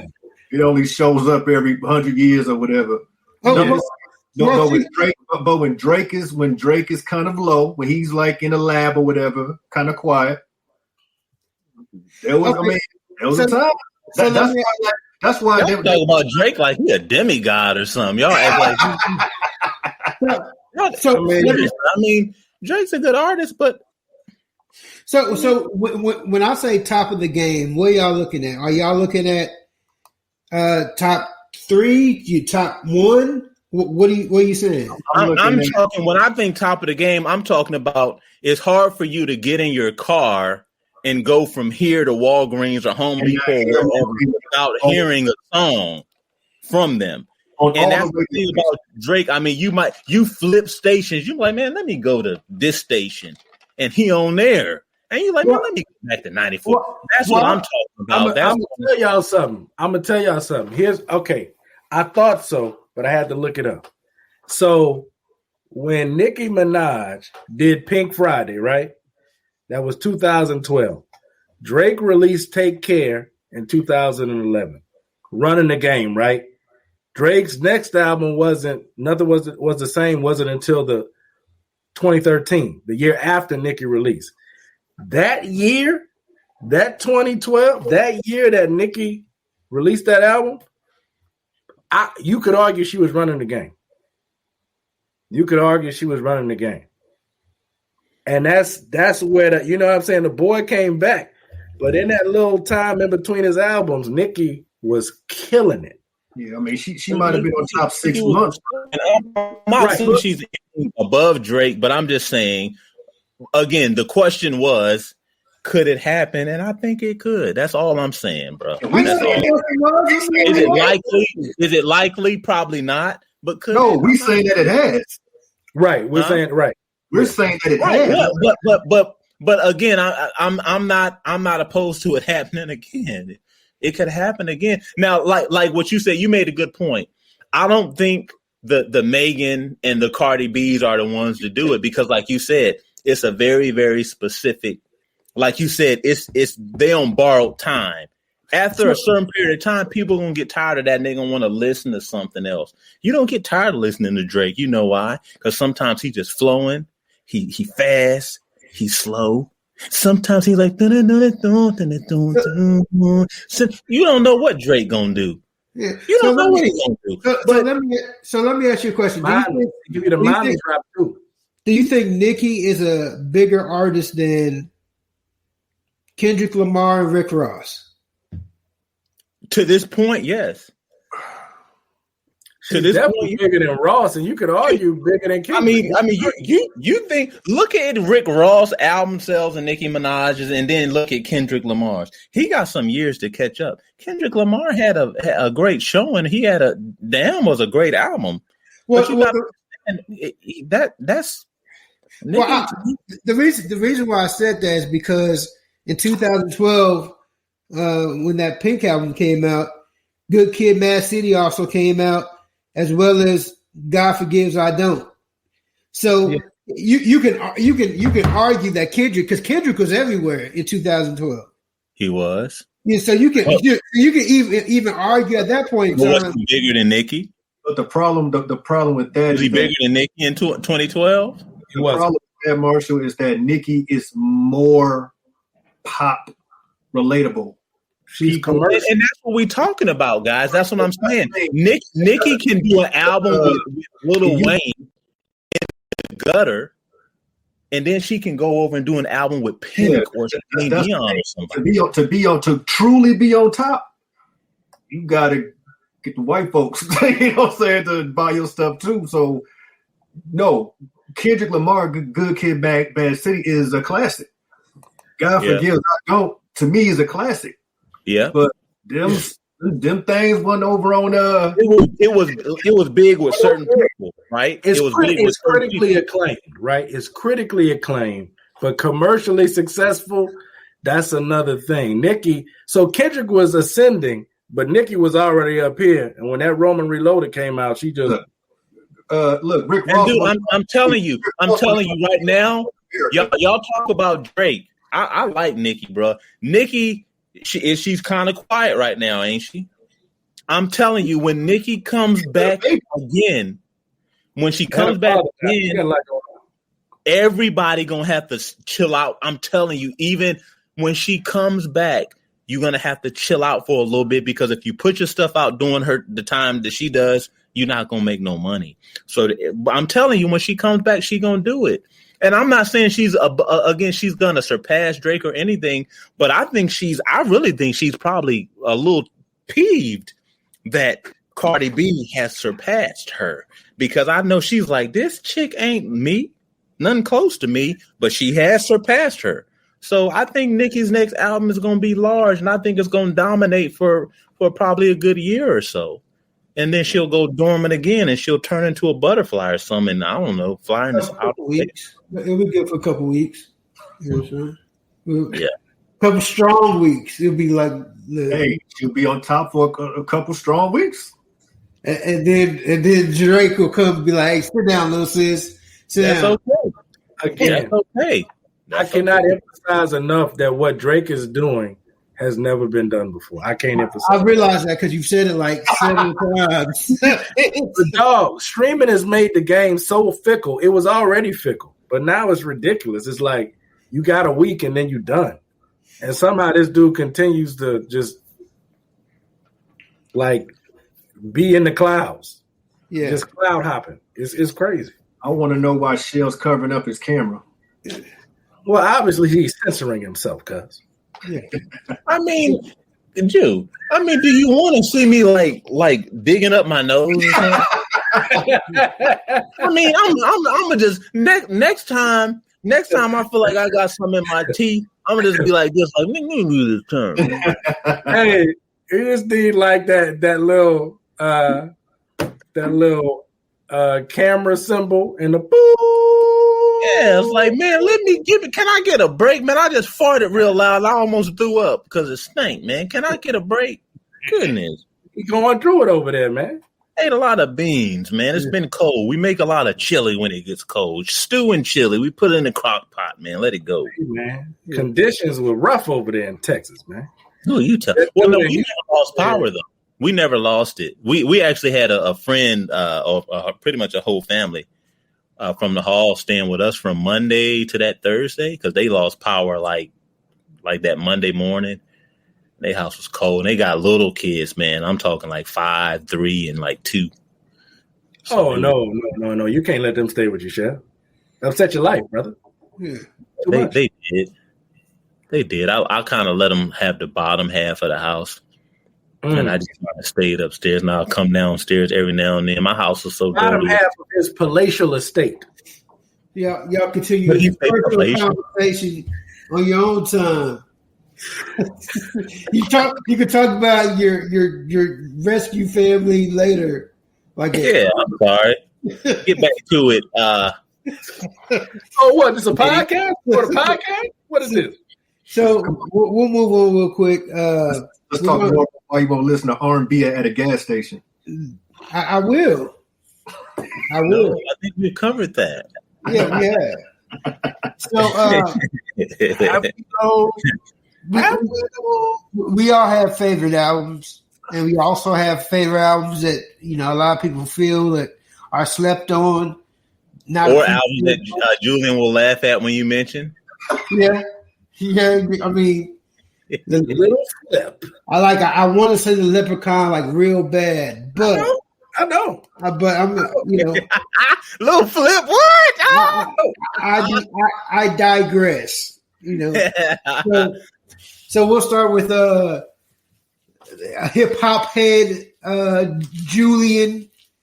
Brother, Yeah. go ahead. Which little brother album you going to bring to the forefront? Hold on, go ahead, Julian. I have to do something.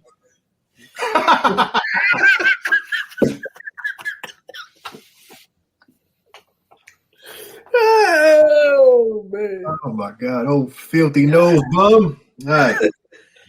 So, one of the albums I really don't feel like a lot of people have heard this, but I think it's an incredible album. It's called Thriller by Michael Jackson. I think Who? I feel like it came out at a time when Thriller. people just wasn't ready to hear music from Michael. So Thriller, and then Doggy Style. I think that's an album. I think it only came out like in a couple cities out west. But Who did that one, cuz? man, some guy named Snoop Doggy Dogg. No, Oh, but, you know about that home with Charlie Brown and them. no. So mine is Kamikaze by Twista. I love that album. I think it got some love when it first came out because of Kanye and everything, but I don't know if that's one that people go back to necessarily. But Kamikaze to me is a great album, front to back. I love it. And then my other one is this is another album I think that a lot of people may have slept on, and it was a double album. And it was the documentary 2. I think that's had a lot of really, really good music on there. And for it to be a 2-disc album, it had a lot of hits. With some 2-disc albums, man, you have a lot of filler. But I think he nailed most of them songs on those 2. So yeah, Kamikaze, documentary 2. Okay. Let's go with you, O. Yeah. I mean, I would have to say, for me, it's a little known album by Dr. Dre called The Chronic. No. So I think I did one hip hop, one R&B, and I got an honorable mention on R&B. But okay, so Street Hop by Royce the 5'9".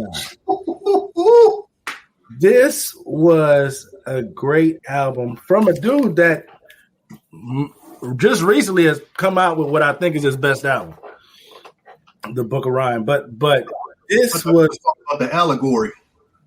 Or that right, or the allegory. It's an argument that it's not good. It's not good. I mean, well, it could grow on you. But anyway, The Book of Rhyme is cool. But Street Hop, man, the storytelling, the beats, and he was going crazy with the bars on there. Like, that is one of my favorite Royce the 5'9" projects from beginning to end. It's not that long, and it's a great album. So check that out. On the R&B side, because I felt like a male chauvinist this whole show, I'm going to give some love to the Walmans. All my Walmans out there. I'm going to say Tidra Moses, Complex Simplicity. Huh? Little, not too long about, but like just bangers straight through. And she's a New Orleans native. Just a coincidence. Woo, just a coincidence. And I'll say honorable mention, man, there's a new chick out here called Cleo Soul, man. Rose in the Day. That album dope. She's not getting a lot of pub right now, but she's dope, man. She's dope. So she's a female. And she's also a female. Let me do an honorable mention for a female. Anne Marie. Anne Marie first album. Dope. Okay. I'm done. Cool. Sheldon.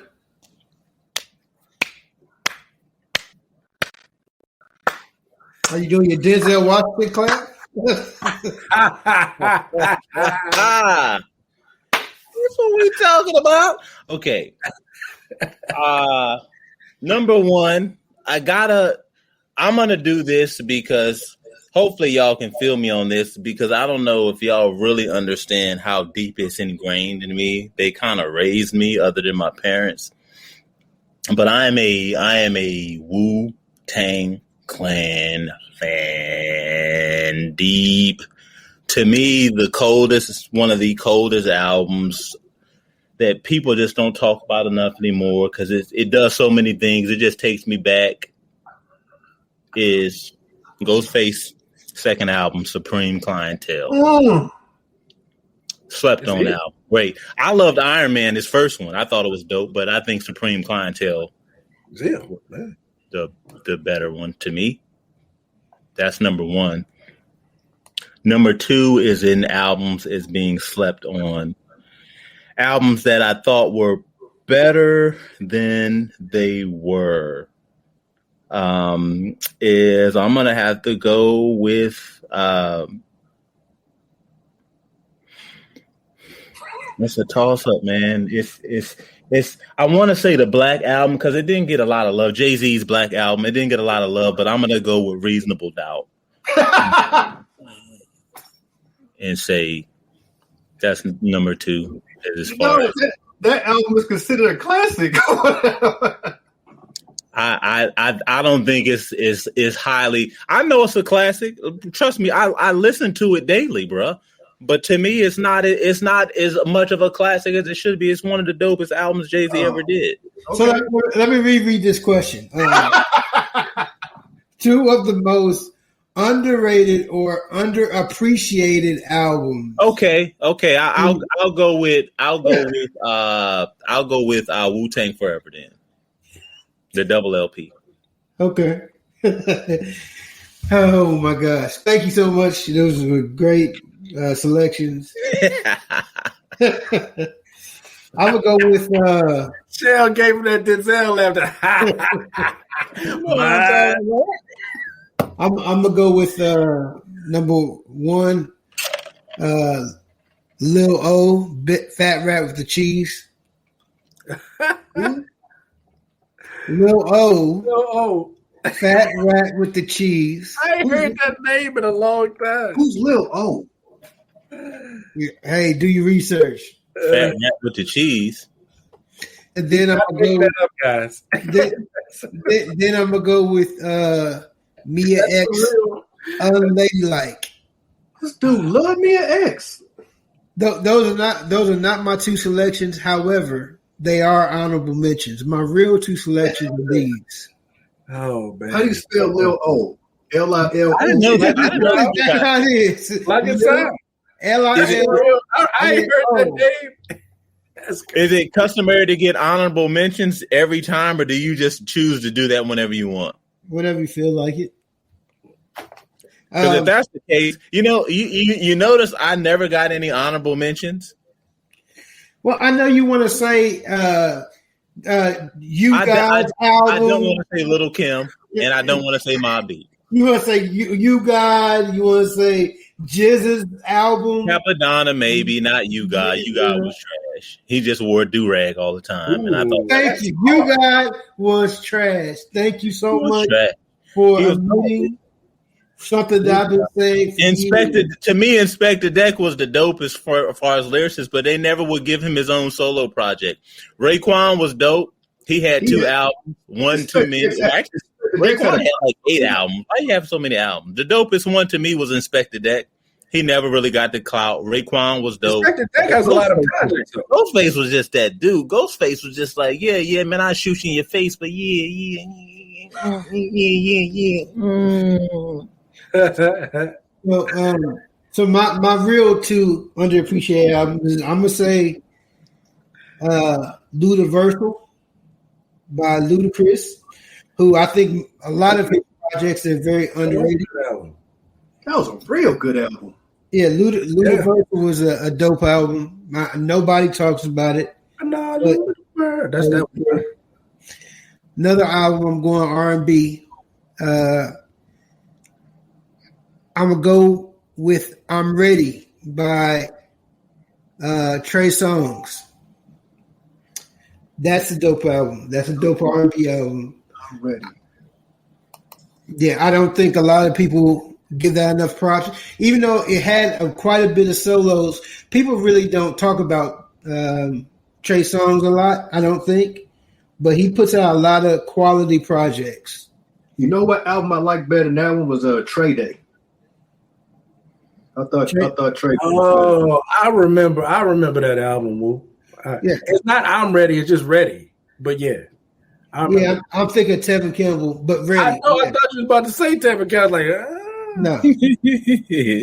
But yeah, those are my two. Ludiversal, dope album. I better never come to Texas and catch you pulling up to the Tevin Campbell. That's just a side note. I better never. If you was running low on gas and you needed to go up to a gas station and you had Ready playing real loud, would you turn it down? Oh, never mind. Well, are we going to talk about this again? We okay. No. So, Julian, if you're at the gas station and your phone rings and waiting for tonight's playing, are you hitting ignore? That's always like his only fallback. That's not my only one. It's just my snow. It's just my snow. Get new materials old. No. This is great material. So go bump Lil O. Lil O is good. Lil O is good. Fat Rap the Cheese. Listen to that album. Don't listen to any other albums by him. Just that album. All right. Well, to close the show out, we'll give everybody a chance to say what's on their mind. Yeah, I said it. Come alive and direct. Shell, with you being the first timer, man, I'm gonna let you start it off. What is your "Yeah, I said it" statement, sir? Man, yeah, I said it, man. You know what?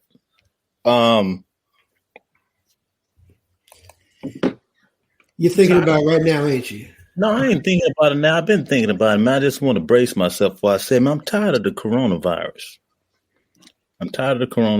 I'm ready for it to kind of do its thing. It did what it needed to do and need to go. People, get your vaccines if you want to get it. If you don't want to get it, don't get the vaccine. But as African Americans, we need to stop tripping and stop acting like we don't want to get the vaccine. And I'm not talking about these African Americans, these four that I'm looking at, because we're actually pretty light skinned, except you, Woo. I apologize. I'm sorry for that.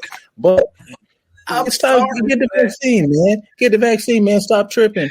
Because I want to be able to get back to where I can sit down at a table with my boys and slap them dominoes and sling them cards and sip some yak and eat some ribs. And okay, maybe not ribs. We ain't got to do pork. We'll do some beef tips. How about that? Or some chicken or something. You know how I do it, because the football season come around, and you know when football season come around, the yak pours and the cards fly and the dominoes slam, and we watch the game and we eat good. So that's what I want to do. So yeah, I said it. I'm tired of coronavirus. So let's get right. Be safe. Take care of yourself and your family, man. But let's get back to what we used to do, man. That's what I got to say. That's it. Yeah, I said it. Corona is no good. Bet. Julian. Yeah, I said it. So I have two because I wanted to. When I first heard that this movie was coming out, I was totally against it. Didn't want it. Didn't need it. And that's Coming to America 2. I'm like, it's like trying to paint the Mona Lisa over. You know what I'm saying? Like the Mona Lisa 2. Like it. So anyway, I was totally against it, but I think it might be funny. I saw the preview. I saw two previews actually, and I'm like, you know what? This might be pretty funny. So I'm gonna go ahead and say, yeah, I said it. Coming to America 2 is gonna be pretty good. It ain't gonna be the first one, right? It ain't gonna be the first one, but I think it'll be pretty good. And my other I said it is another movie that's coming out about an Asian basketball player called Boogie, which I believe is going to be one of the worst movies of all time. Right up there with The Equalizer, the new one. But yeah. An Asian basketball player. I mean, I ain't seen too many of them. It just looks corny. It looks corny to me, honestly. It just looks bad. It looks like it should be on BT or, you know what I'm saying, one of them, UBN.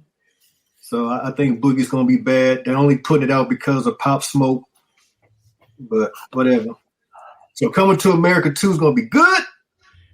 Boogie will be bad. Back to you. All right. Oh, Digit. So I have a couple. Yeah, I said it. And I gotta say, man, these yeah, I said it. As a black man, I don't want to say what I'm about to say, but yeah, I said it. That's the segment. That's what it's about. You don't like Hennessy. Oh, I would never. So, not a long off. So, number one, on my list of black coaches that don't deserve a job in the NBA, Ty Lue, terrible coach. Yeah, I said. And I would tell you what the last straw was. Was it him being stepped over by Allen Iverson and disrespected? No. Was it him not calling a timeout when LeBron dang near scored 50 and they had a chance to win game one of the finals against Golden State the year LeBron brought a team of high schoolers, junior varsity high school players to the NBA finals? Was it that? No, the final straw was Paul George going off for 30-something points the other night against the Brooklyn Nets, and he takes him out because he can't play the final 3 minutes because, oops, he reached his minute restriction. I wonder who won the game. Yeah, Brooklyn won. Yeah, I said it. Ty Lue, horrible head coach. Usually I don't talk about my black people because I want them to have jobs. But he don't need to do this no more. This is no good. This is no good. Not for anybody, Woo. Not for anyone. All right? Not for anybody. You said this is kind of like an intervention. Like somebody needs to talk to him. Somebody tell him that you just need to like start raising. Enough is enough. Just raise people. That's what you do. So you're like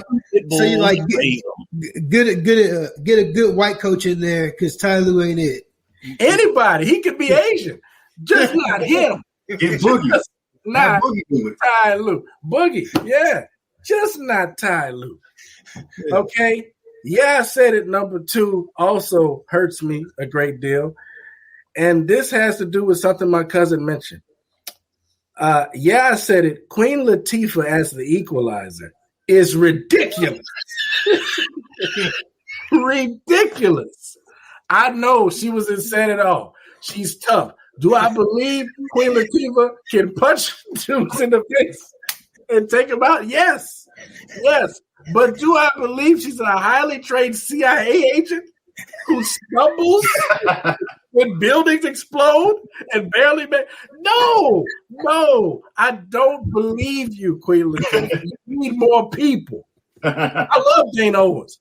She's one of my top 5 female lyricists. No, stop this. Stop it, Dana. I just. Tell him how you really feel, son. Tell him how you really feel. It's terrible, man. I didn't want to say that. It's been building up in me. I tried to get through an episode. Twice. All right. Yeah. No, ma'am. Those are strong. Yes. He made Shell fall out of his seat like Cam Newton. Or he died. You okay, Shell? I don't know. His screen froze. No, that's left the building. All right, so I said it. So classics, depending on the genre, or the type of entertainment are affected differently. Like classic songs, classic albums you can re-listen to them, right? Mm-hmm. Classic movies, not so much. And my example is Karate Kid. So when you watch the movie when you're younger, it was like a classic. Rewatching the movie is terrible. And there's several reasons it's terrible. Are you talking about old movies or just the Karate Kid in general? A lot of them. There's a lot of movies the acting is just bad. The last when you watched it as a little kid, it was different, right? And that's the difference between classic movies and classic, songs, classic music. Like the Last Dragon, the acting was terrible. It's a classic. The acting is terrible. Karate Kid though had like unbelievable moves, unbelievable acting. It was just bad. I thought Jaden Smith did pretty good though. Anyway,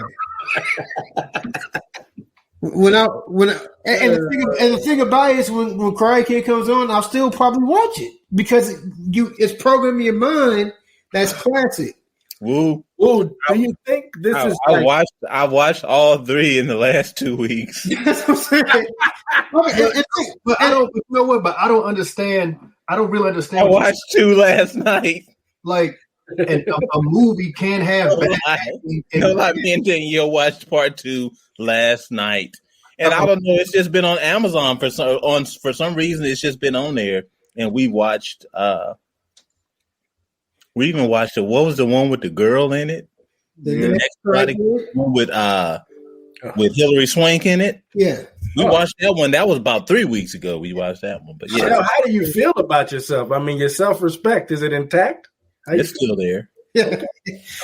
I mean, I don't get what you're saying though. A movie can be bad and still be a classic. No, what Woo's saying is like when you watch it as a kid, you were like mesmerized by it, but now as you watch it, you're just like, man, this is pretty. From an acting standpoint, it's horrible. You still like the movie, but you're just like, man, I didn't pick up on that as a kid how bad the acting was. Yeah. Do you think your deep-seated prejudice against Asians comes into? No, I mean. He's prejudiced against Asians, definitely. When you get older, you just pick up on things. You know what I'm saying? You pick up on, Mr. Miyagi telling Daniel-san that the crane kick was the most unstoppable move. If you do it right, it's undefensible. He said the crane kick was undefensible. If you use crane technique, it's indefensible.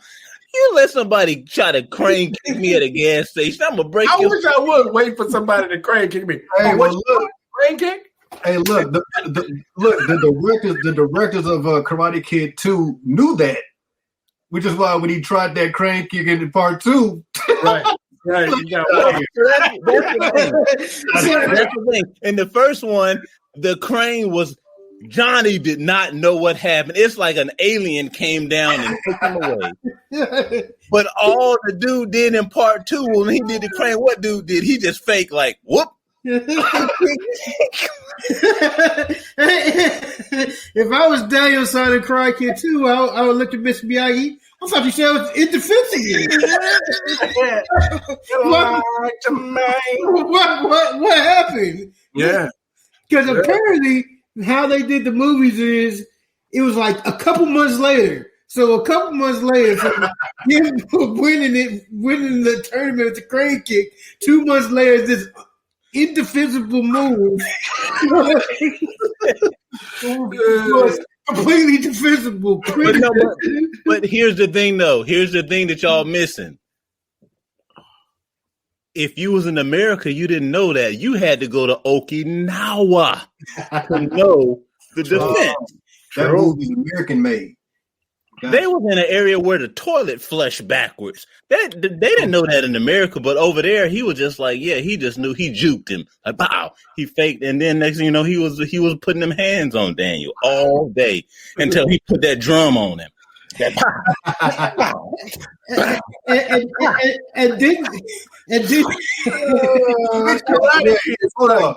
the way, how come the Asian dude wasn't blocking them punches?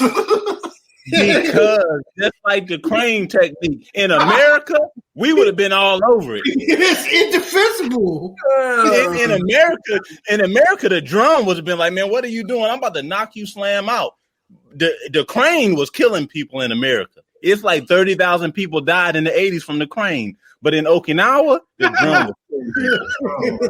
30,000 people in 1 year. Crane. And didn't he try the crane kick? Get over here quick. We got another what appears to be a crane kick victim. Call the coroner. Didn't he try the crane kick again in Karate Kid 3 with the other dude? And the other dude was like, yeah. he tried the crane kick again. The other dude almost broke his leg, dude. I know he did. He tried it again. He was like, well, I'm going to break it out. I'm in America again. They don't know. He was like, no, this is America 2.0. Man, give me that. Man. Break your...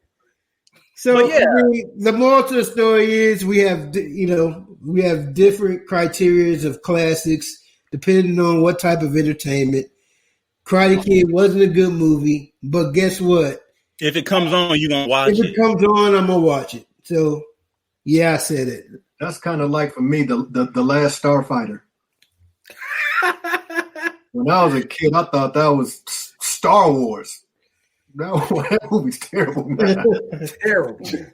And then there's movies that's always going to be terrible, like Torque.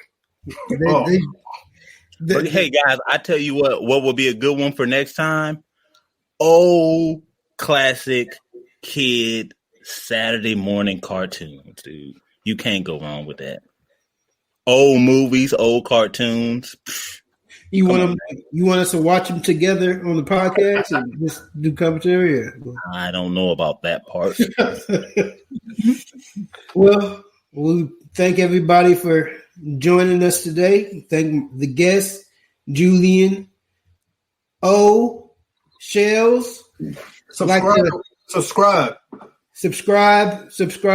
I'd like to give a shout out to Pooh Shiesty. I'm sure that you go out and listen to him. Is that our sponsor?